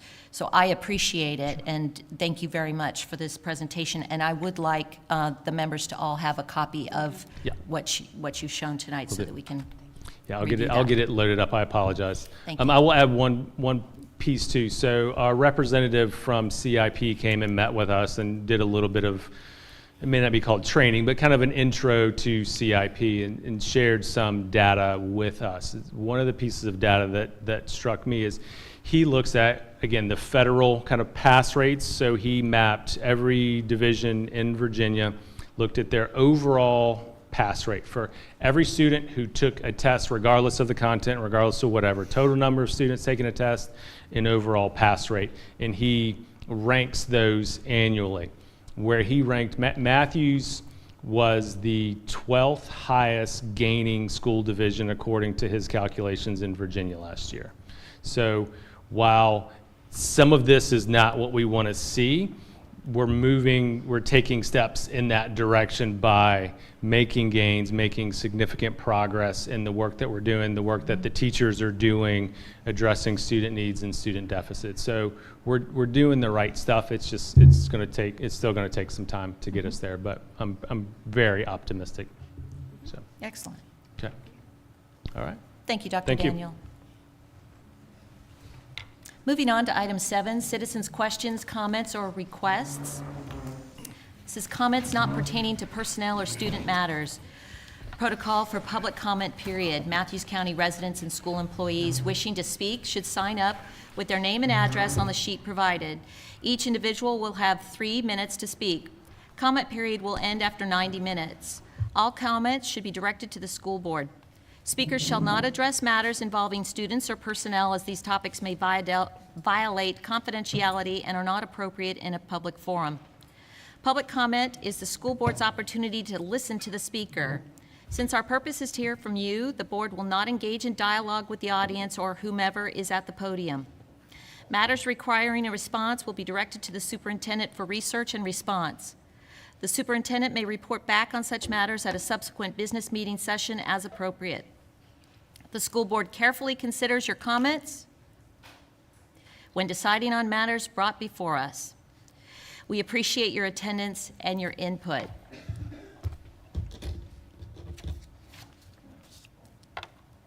Our first speaker is Donna Machen.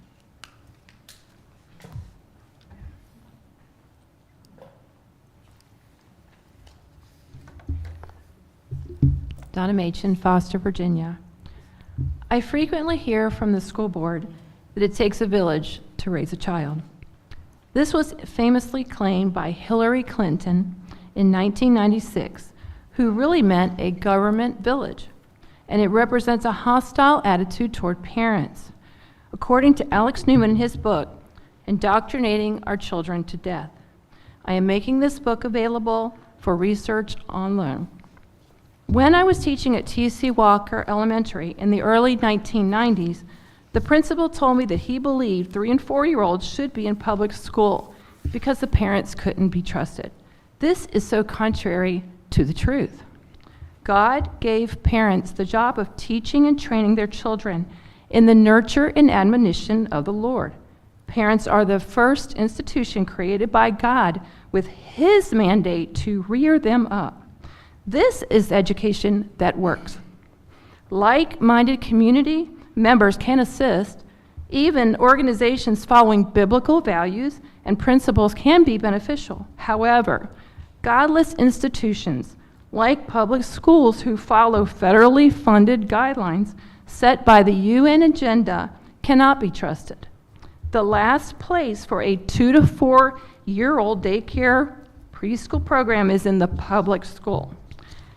It's bad enough that the Y organization nationwide is partially funded by federal grants and still calls itself Christian while promoting ungodly values like transgenderism. The Biden Build Back Better plan promotes universal preschool. As Newman writes, the goal is to get all of America's children into government indoctrination programs. Even earlier, and to remove the parent from the picture almost entirely. A YMCA daycare in the government building is just one step toward a mandated program to replace all parents, the camel's nose in the tent. This is not God's vision of making a healthy, whole, happy child. Leave toddlers to moms and dads' discretion. Anything they learn from home would be better than government school. It takes a family to rear a child. Thank you for listening. Thank you. Mary Stevens.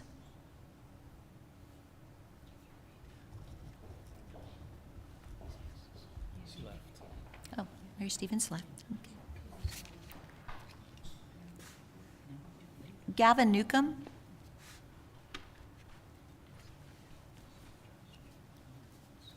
Debbie Farmer.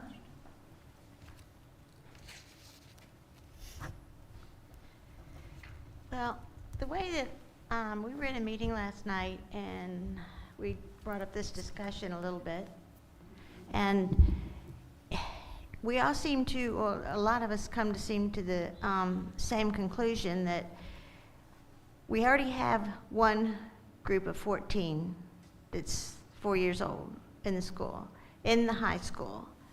And I don't think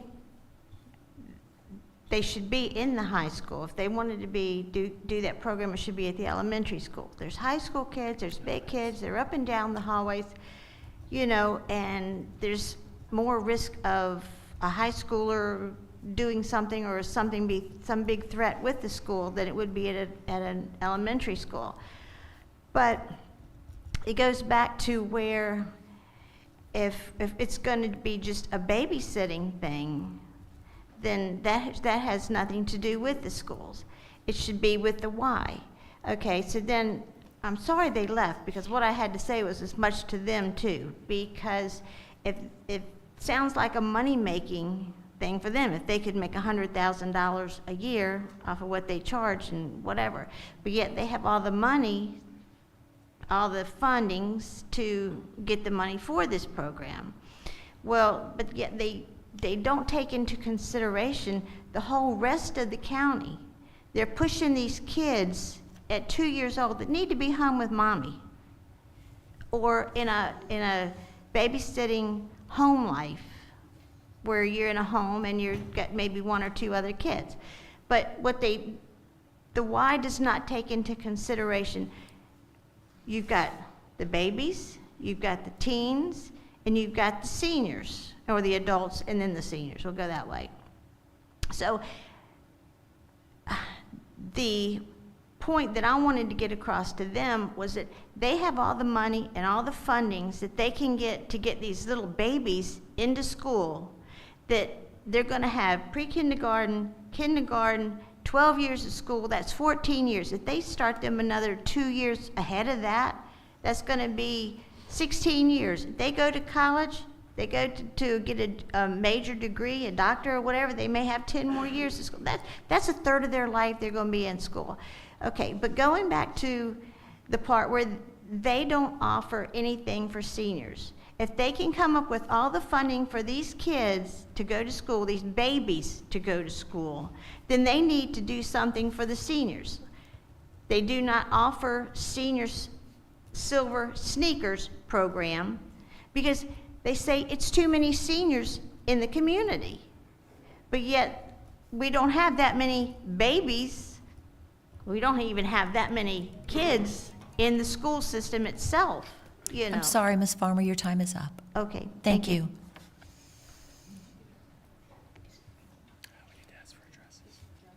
Oh, will you please approach the podium again and give your address? Debbie Farmer, Cardinal, Virginia.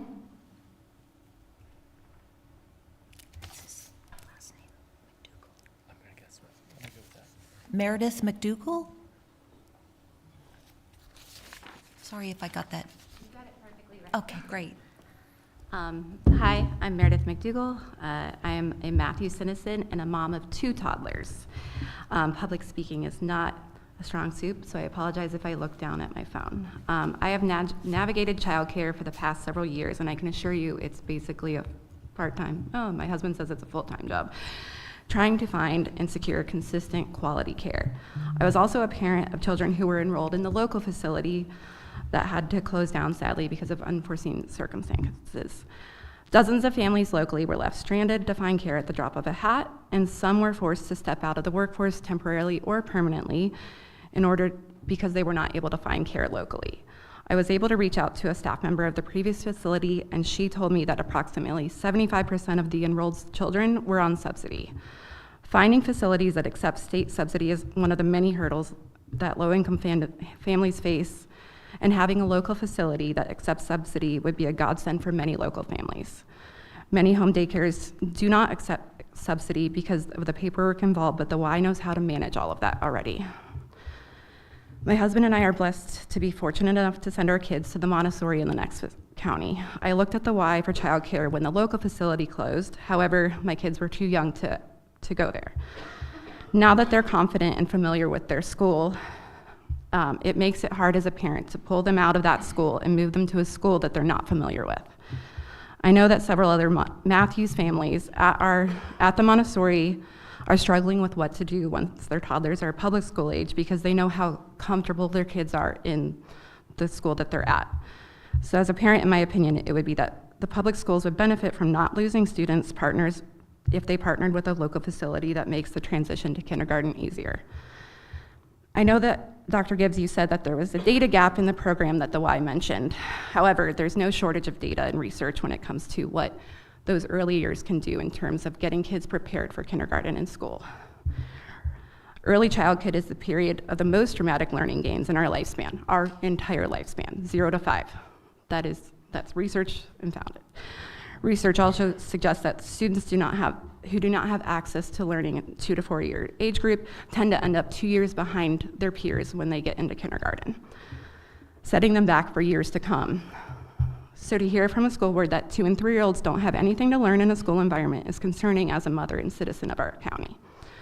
And as someone who is raised by a single working mother, hearing that the only teacher that they need at their age is their mother, I'd like to point out that many moms do not have that option if they want to financially provide for their family.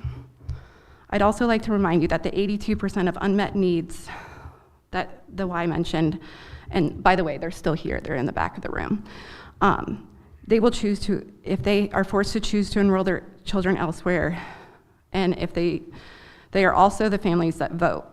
And if you choose to deny using unused space in a middle school for something that is so critical like childcare in our society, I just hope you think about it. That's all I'm asking. Thank you.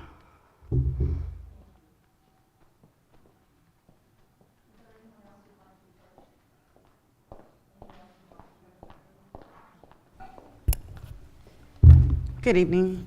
I wasn't intending to speak tonight, but I would like to add to this conversation. My name is Virginia Sanford. I'm the Director of Special Education here in Matthews and have served in that capacity for, this is my 8th year. I'm so glad that we are having this conversation about community partnerships and supporting our youngest learners. Years ago, I did not intend to stay home with my children. I intended to teach, after my maternity. I had twin daughters. I could not afford to put them in daycare because the cost was significantly more than our mortgage at the time. So, of course, I was thankful for that opportunity as a young mom to be able to provide them with the experiences that we did together. Not all families are in that situation. I appreciate Mr. Dobson's support on our special education advisory committees. I appreciate the questions from the board tonight, but I do feel a responsibility to make just a couple points. So I think we all here would agree that a 2-year-old best placement is with their mother. I think we're all in agreement of that. But it's not always the best placement for the child. Okay? It's not. Many of our community members here in Matthews, grandparents are raising these children. And they are asking for help. They're asking me. They're asking our FAPT, Family Action Planning team, at Department of Social Services. They are asking. We have aunts, we have uncles. We're trying to find partners to provide supports that families, for whatever reason, are not able to. So the next point is that I appreciated Ms. McDougall, I hope I said your name correctly, comments. We have learned so much about early intervention in the past years. I am very happy to provide data on what has been learned about the benefits of early intervention for our youngest learners. In order for students to enter kindergarten with the prerequisite social, emotional, behavioral, and basic academic skills needed to be successful, we need additional resources. We need supports for them. Early intervention helps children learn basic skills that typically develop during the first years of life, but that doesn't always, for whatever reason. Divorce, death, addiction, poverty, priorities.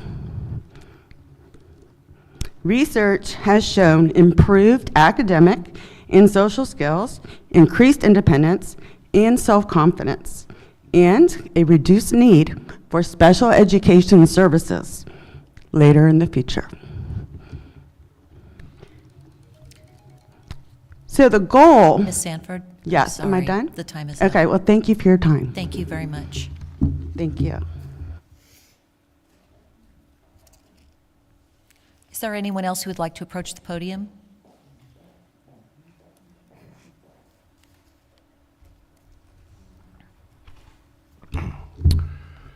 Richard Hicks, North Virginia. So, again, our school system has classroom space for 1,300 plus students. and enrollment under 800. The school system clearly needs to shut down a school building, but no, you are spending money making repairs to a building that should be shut down. Can you say mismanagement?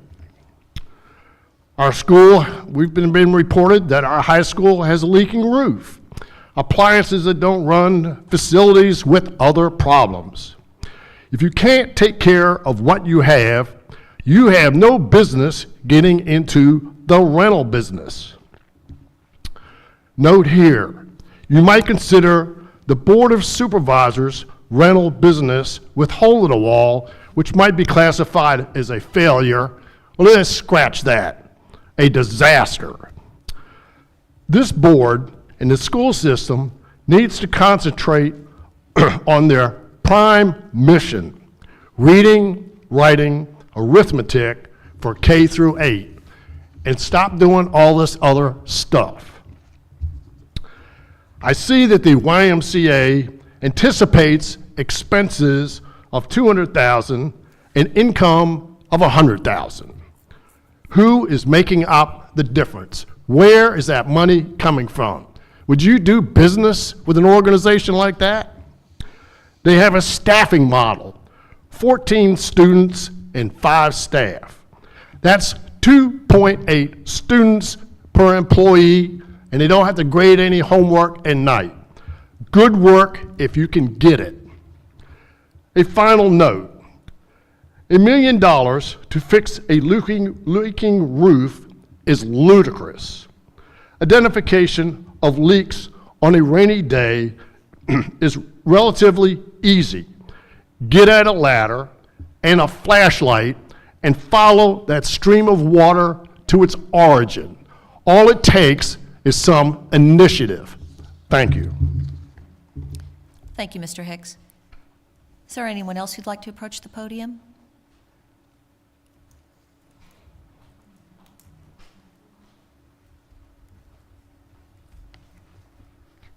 Good evening.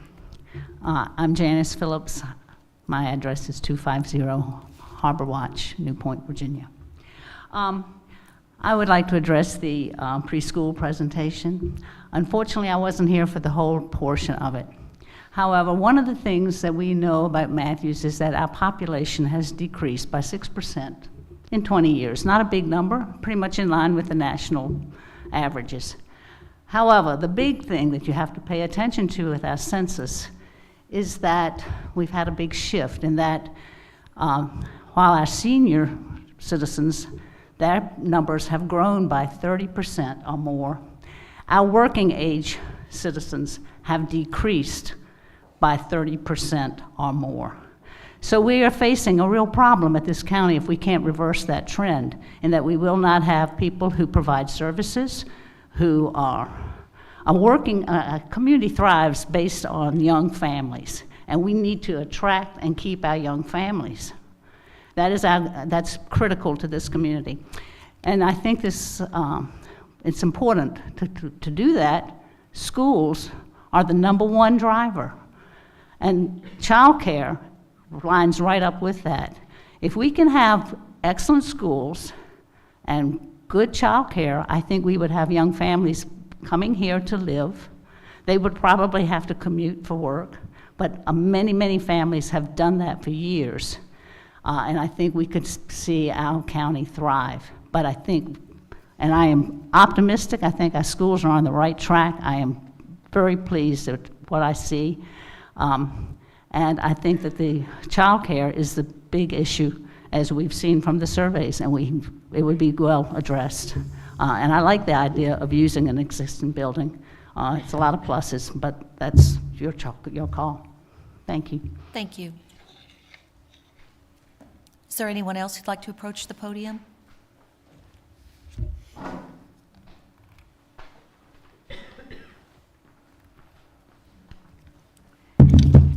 Good evening, Sharon Fry, Port Haywood. I'd like to address the why coming here into our public school system. If you go online and you look up the why and not just their mission statement, they are a very woke organization.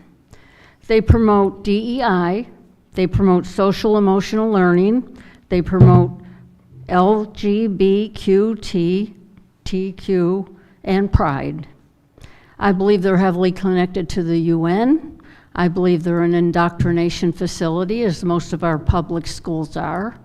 I believe mothers, if you have children, keep them at home and love them. What they need in their early years is love. Matthews County School System does not need to become a daycare. I really thought the YMCA's presentation was quite good. It was right on point. And my question is, why didn't they go to a church? We have a number of churches with big facilities, large rooms, cafeterias, everything they need for daycare. Why don't they rent a facility in Matthews County? That would help us if they rent one of our buildings and let all the people come in, not just 14 students, 14 babies. Let everybody come in, rent a building, rent a facility, do a daycare program here in Matthews. That would be wonderful. But I don't think our public schools at this day and time, and in the financial straits that we are in, we do not need to provide daycare service for families. Thank you. Thank you. Is there anyone else who'd like to approach the podium?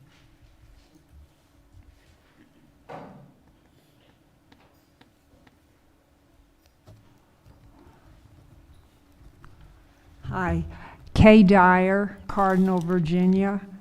I have a couple of comments. One of them is about the child care provider survey results. It's very difficult for me to see on the graph the different colors and what, for example, why did you choose the YMCA as your child care provider? I think that's important, but it's very hard for me to decipher that information. And I apologize if I'm repeating some remarks other people have said. My hearing is not the best.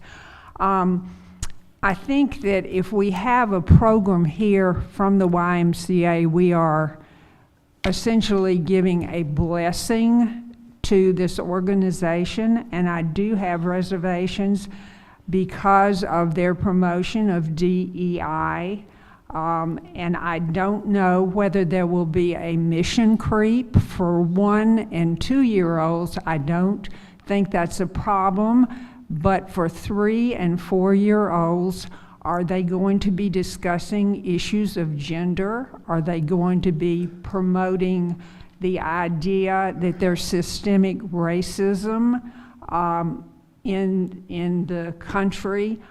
That's part of their platform if you go and read about them. So I am concerned about that. I do have questions about the costs of this. We are being told, and I don't care what organization it is that's seeking to use the schools, but that it won't cost the schools anything. I'm wondering if this program would be willing to pay rent for use of the facilities. Will they pay for their share of the utilities, janitorial service? I don't know who's going to be serving the meals, but we do have people here that are serving the students, but that's an additional burden. So I do have a question about that. And I believe Mr. Dobson also brought up liability insurance, the cost of liability insurance, which the Y says they would take care of, but I don't know whether the school could possibly still incur some liability for allowing the Y to have the program here. Thank you. That's all I have to say. Thank you. Is there anyone else who'd like to approach the podium tonight?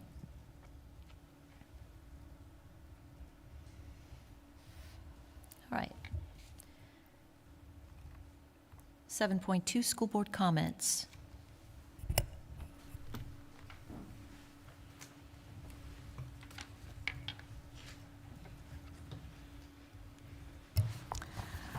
I want to thank you folks who commented tonight and those who presented tonight also. There certainly are differing views, and that's fine as long as we can know that the school system is doing the best that it can here in Matthews County.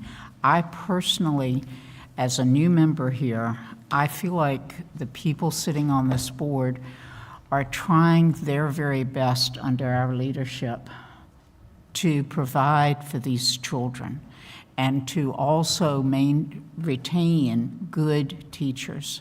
We have a lot of good teachers in this county, and I'm so grateful to them and the children. As some of you have said tonight, at a young age, they need to be at home with mom and loving, the mom and dad loving them, or the grandparents.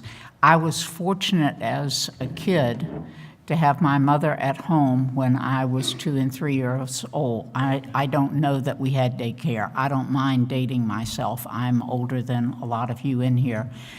But I also see, and I know, as I have a sister who is babysitting her 2.5-year-old grandson because of childcare being the cost that it is, she is teaching her grandson many, many things. Now, she was a teacher before, but I see the benefits. Some of the comments you've made tonight about the why, I hear, and I'll leave it there. I worked for them for a while, and I saw good work that they did here in Matthews County. I can say that. I'd like to address Ms. Dougal. Did she just leave? Anyway, Ms. Dougal made some comments about so many of the mothers do need to work, and that is true. And I see this as an option that we have here that can answer some of the calls for that. Mr. Hicks, I have listened to your comments of concern about the empty spaces here in school at this facility, and I hear what you're saying. I understand that. I am wondering, as a board member and as a Matthews County citizen, if you have a suggestion for this. I don't know anything about facilities, haven't visited them, haven't seen what goes on. I just know the numbers are 1,300 and less than 800, and basic math says something needs to be shut down. Thank you for your concern. I can assure you, as far as we are concerned, that we are trying our best to do what we can with what we have.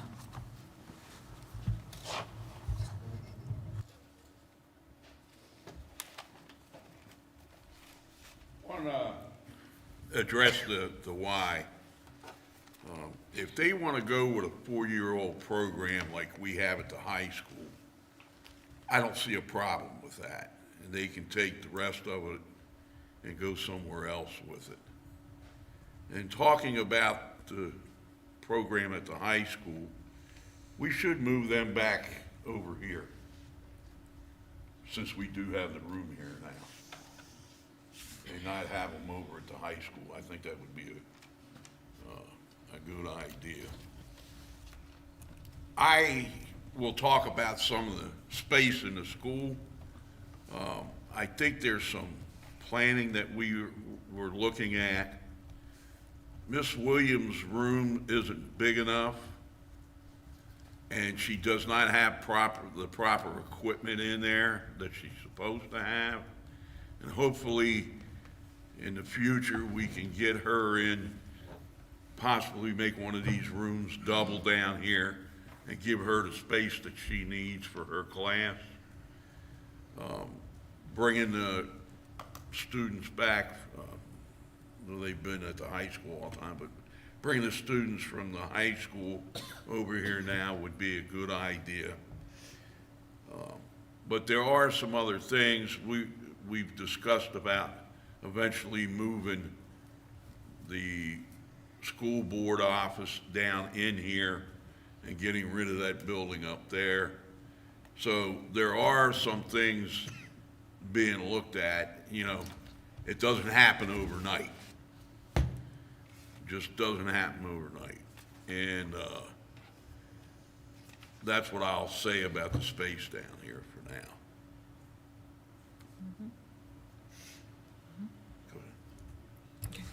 Go ahead. Again, I want to thank everybody for taking the time to share their thoughts. A lot of competing thoughts and opinions. First of all, there's a huge gap in childcare. Now, so as I've heard, many of you do not believe that parents should ever use childcare. But the reality is there are single parents.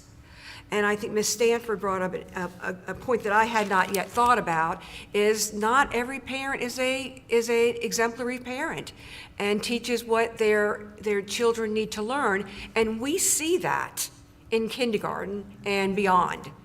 We see that all the time. And comments are often made about people who shouldn't be parents, but the schools are left to educate them. That is our job and that is our role. So I think not every family is a cookie cutter family with two parents, one working, one being able to stay at home.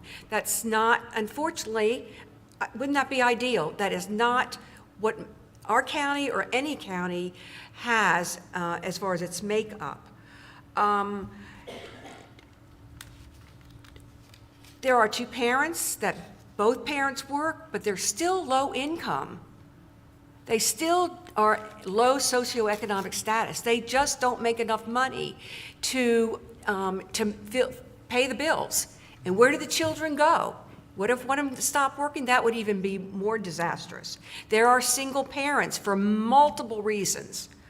And to the point about the high school, preschool, because I am old and I've been around a long time, that preschool program was designed to be at the high school. It is self-contained. They do not leave that room. Actually, they may leave after the kids or other students are in class.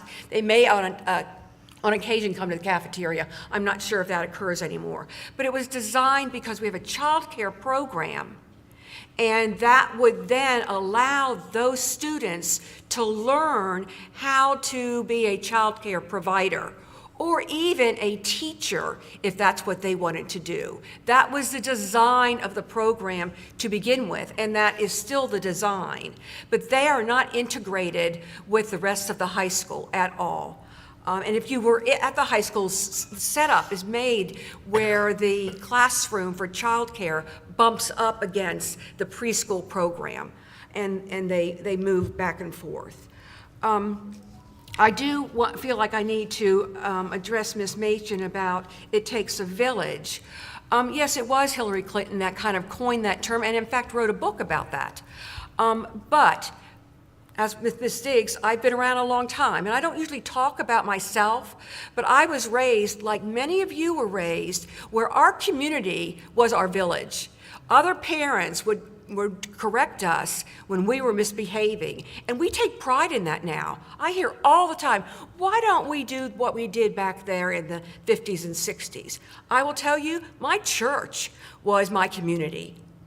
So to say it was my village, and it was my village through good and bad. And after my mother passed away, it became my village and helped me from to get in trouble. So I will say it sometimes does take a village, and it's a good thing that there are villages out there. There are bad villages too. I will give you that, Mrs. Machen, but there are some very good villages that help children, keep them from going down the wrong path. And I think we need to look at not just the term, but what makes up that consistency. We, as a school, are left with educating every child that comes through its doors. Oftentimes, they are not ready to learn. They are not ready to sit in the seat. They cannot get along with other students. And I'm not for indoctrinating kids. I know that's a term that I've heard tonight, but some parents don't know what they need to teach kids to have them ready for kindergarten. Kindergarten is not the option as it was in the 50s and 60s. It is not. They're expected to know a lot more, as we know from the testing. So on the one hand, we're talking about, why isn't our testing any better? What can we do to improve our testing? What can we do to make our kids be able to read on grade level? On the other hand, I'm hearing from some, we shouldn't be helping those students, helping those children learn what they need to start kindergarten and be on a level playing field. They are not at a level playing field as so many of these children that come through the doors. Some from two parents' homes, some from not. So I just want to make those comments. It's a complicated question, but as a school board, I see our role is making sure that every child that comes is to the ability that we have, is ready to learn, and it's our job to teach them. And not all the children are ready. And so I do support, in a general fashion, the why. Why being at the school. We have many other programs that come to our school and use our facilities. Many other programs. They use it, maybe the auditorium, and we support that. Now I know some pay, some do not. So I think it's a good thing, and I think that the data we just saw would dramatically improve. And so, thank you.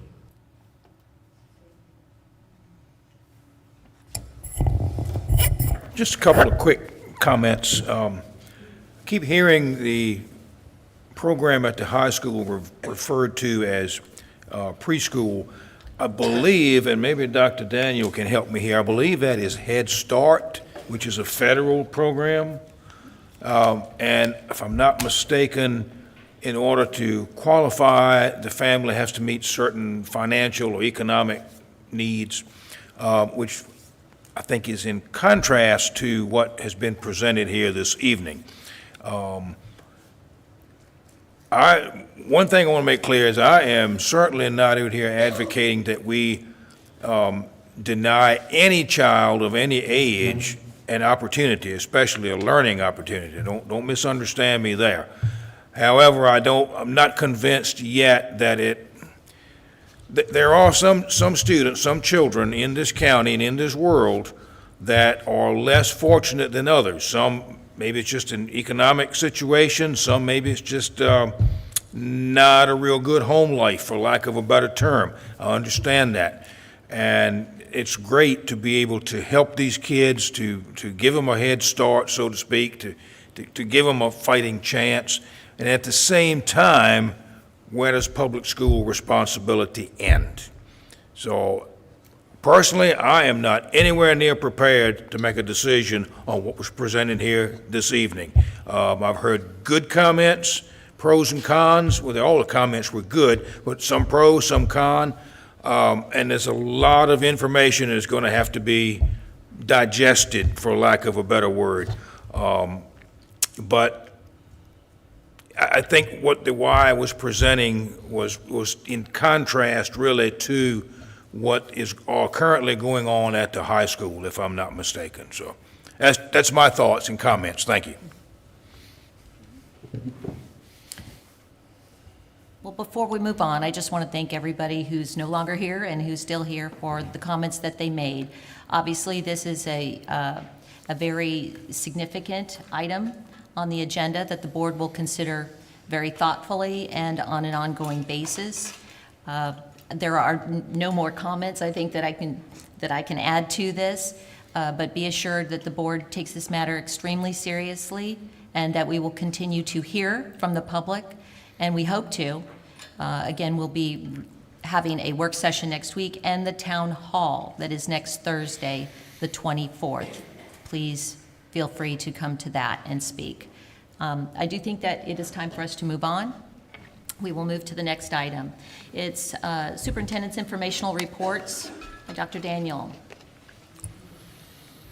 Okay, item 8.1, the Matthews County Public Schools Strategic Plan. So a quick update as to where we stand in that process. A draft of the strategic plan has been provided to the school division. We sent that draft out to board members and the citizens, teachers and staff who participated in those 2 days of strategic planning. We've received some feedback on corrections, suggestions, just kind of general thoughts related to that strategic plan. We're going to make some edits once we've revised it based off those comments. We are then planning on to push it out for broader public comment, broader public review for input from the community. Draft has also been shared with supervisors as they're embarking on their strategic planning process as well. So more to come with strategic plan. 8.2, attendance data. So we did not review attendance data at the September meeting because we had only had about 3 weeks of school. Looking at September data at our October meeting, is not the data that I was hoping to see. So in terms of looking at the number of students who are at risk, and that's who have missed 3 days or more to date, is significantly higher at this point this year than it was at this point last year. Part of looking at that, because it's broken down by school, part of that is moving 8th grade to the high school, so you have more students at the high school, so that's going to impact. And kind of having conversations with administrators at the 2 buildings. Thomas Hunter is on par with where they were this time last year. The elementary school is significantly up. I think we've had a rash of illnesses, I think there were some COVID outbreaks and some things that were impacting some of our younger students. That may have had part of the issue at the high school. Looking at some of our data as well with the high school, we've also had some significant discipline scenarios at the high school, and so chronic absenteeism, it doesn't matter why you were absent, it's just that you were absent. And so the high school has been addressing student behavior pretty significantly. So that is a number of those students as to the increase there. Just a side note, the overall number of discipline infractions is about the same. I looked at that data prior to coming to our meeting tonight. The number of infractions across the division is about the same. The consequences are different this year from where they were last year. So I think they're working on addressing things at the high school. So, okay. 8.3, review of VSBA policy updates. So there's a handful of VSBA policy updates. I would just pay attention to the ones that look at approving those annually and just require annual review and annual action on those. I don't see anything that's particularly eyebrow raising or concerning or enlightening, and mostly it's kind of state code compliance types of issues. So take a look at those for first read, and we can look at those later on at a later board meeting. And then information, 8.4, information for the school board. Just some highlights on just trainings, things along those lines. So we've got some FOIA training. Also within that, those informational items are the individual activity accounts for the schools. You also have field trip, just highlights. Typically, the board doesn't approve field trips. It's just kind of an informational item. The board gets involved if there are overnight field trips just because of as we've talked a little bit about liability tonight. But it's just, just for your information, where our kids are going, some of the enrichment activities, some of the things that our teachers are doing with their kids. And then also, finally, the expenditure and revenue amendment. So it's just, we had talked about it, I believe, previously, but the supervisors have adjusted as we're working on collaboration with the maintenance departments. The supervisors in conversation with me have pulled $50,000 from our budget to then go back to the county budget as part of the beginning phases of the merger process. A side note, I believe the supervisors will be looking at the draft MOU coming up at their meeting on Thursday. We submitted an MOU draft for their review. We'll get their revisions. We'll take a look at it if we need to make revisions to kind of really just nail down what this transition phase will look like. So we're all reading from the same sheet of music, if you will. So, and then I believe we go back to item 9. Dr. Daniel, I have just a quick question regarding the absenteeism at the high school. Sorry, yes. You reflected that there may be the imposition of harsher consequences or a more consistent application of consequences. Is there a role that the code of conduct has played in detailing out and making things very concrete that has helped to highlight consistency of consequences, or is there another reason? I think the code has helped outline basic classroom level expectations.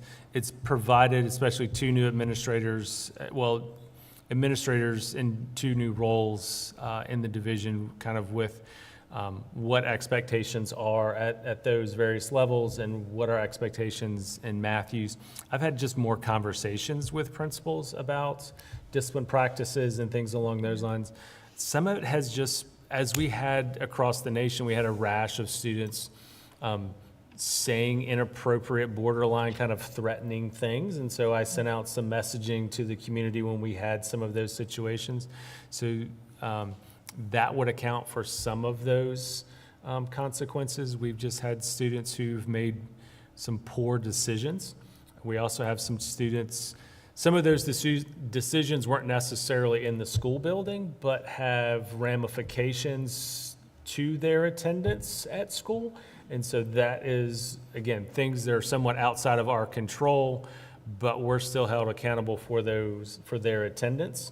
So it's kind of a mix of different things. I don't know that I could honestly say the code of conduct has had this impact in terms of the attendance data. I think it's been a supportive document and a helpful document for our administrators and our teachers. Okay. Climate survey there were several indications of appreciation for that code of conduct and understanding for what we're expecting for our students. Excellent, good. Thank you. Moving on to item 9, the school board informational reports.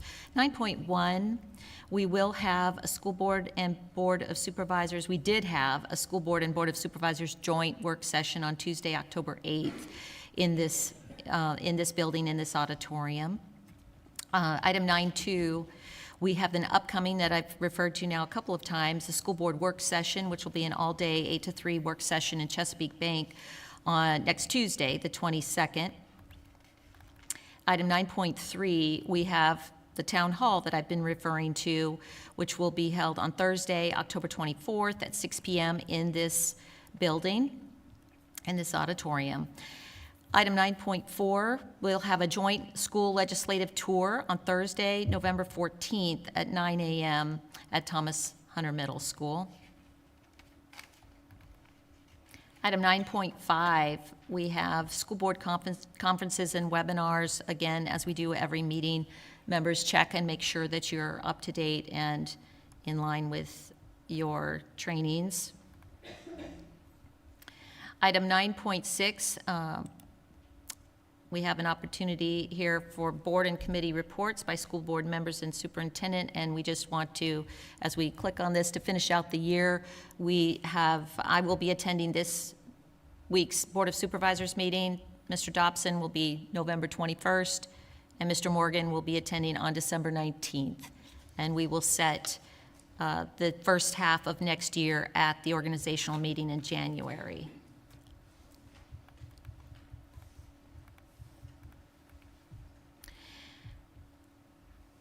Item 10, we have our second opportunity for citizens' comment on items discussed during the meeting. Do we have anybody who would like to approach the podium?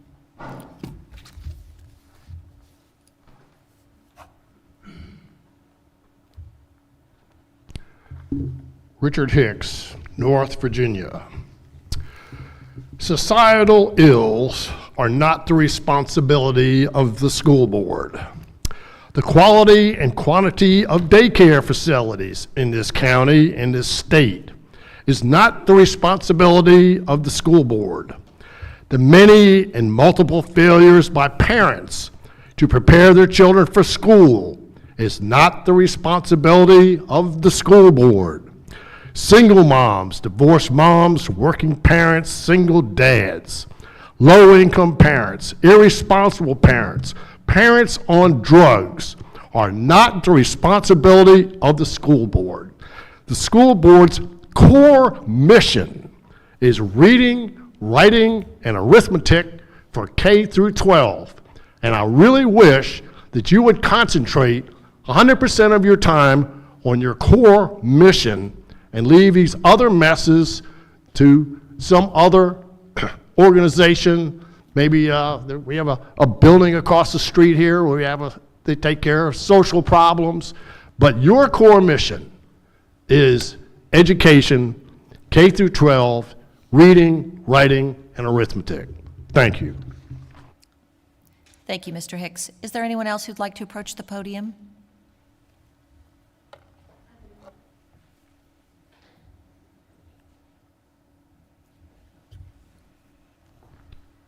Sharon Fry, Port Haywood, Virginia, of course. I just want to say that I know y'all are trying. I know you are. It's a tough job. It's a tough job, and I appreciate every one of you sitting up there, and it's a lot to handle. So thank you. Thank you, Ms. Fry. Is there anyone else who'd like to approach the podium? Michelle Williams, 3171 East River Road, North Virginia. Tonight was the first I had heard of the proposal from the YMCA, and I'll be the first one to admit I am not one that is involved in a lot of the, as I've heard it said, woke agenda, or whether or not the Y proposes that, pushes that, or tries to indoctrinate our children with that. But I will speak as a grandparent. I have 2 grandchildren, one who is a product of the model program for preschool next door, who has thrived in that program. Because he has 2 parents who have to work, my daughter-in-law is a nursing professor, and my son is a teacher here at Thomas Hunter Middle School. Without some sort of daycare facility here in Matthews County, one or the both of them would be displaced from being able to work in the workforce. Now, as you can, I'm sure, be aware, my son's position is pretty critical to Thomas Hunter as far as his role as an educator. My daughter-in-law is responsible for training the nurses that take care of us day to day when we get sick. Her job is pretty important too. And in today's society, while I was able to briefly stay home with my children, and in a time, in just a day and age when we could afford for me to stay home, my husband was working as a single income family, we made it work, and we made some sacrifices. And I do believe that a child's first educator is the God-given responsibility of the parents. Unfortunately, in today's society, while we are an educational facility, certain things are out of our realm of control. However, the things out there that if we don't address them here, they are going to affect those scores. They are going to affect tomorrow's children. They are going to affect the things that we have to deal with from day to day. As far as this daycare proposal, my daughter-in-law and my son were faced this year with their in-home daycare provider retiring. They had to scramble. One of the grandmothers was going to have to retire, quit their job, or one of them was going to have to quit their job in order to provide daycare for my granddaughter, who is only 2. Now, it is their responsibility to teach her all about faith and the things and the values that we hold dear in our family. However, somebody's got to tend to her while they're at work.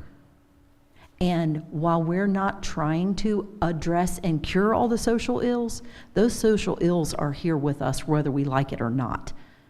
And as far as our facilities being used for this, that, or the other, or closing down facilities, I understand declining enrollment. My class is small. I get it. I understand. However, if one child is here, we have to educate one child. And we have to do with what we have the best to of our ability. Ms. Williams, your time's up. Thank you. Thank you for what you do. I do appreciate you. Thank you. Is there anyone else who'd like to approach the podium tonight?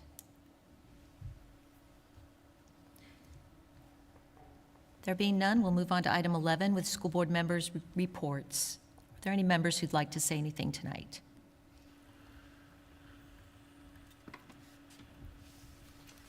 There being none, we'll move on to item 12. We'll move into closed meeting. May I have a motion?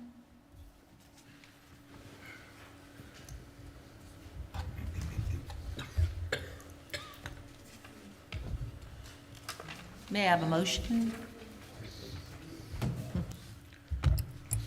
I make a motion to move into closed meeting, reference the Virginia Freedom of Information Act, Section 2.2-3711, Print A, Print 1, discussion or consideration of personnel matters, support staff appointment, fall extracurricular coaching appointment, winter coaching appointments, and winter volunteer coaches, and Section 2.2-3711, Print A, Print 2, discussion or consideration of admission or disciplinary matters concerning students. We have a motion. Do we have a second? Second. Any discussion? All those in favor say aye. Aye. We are now in closed meeting.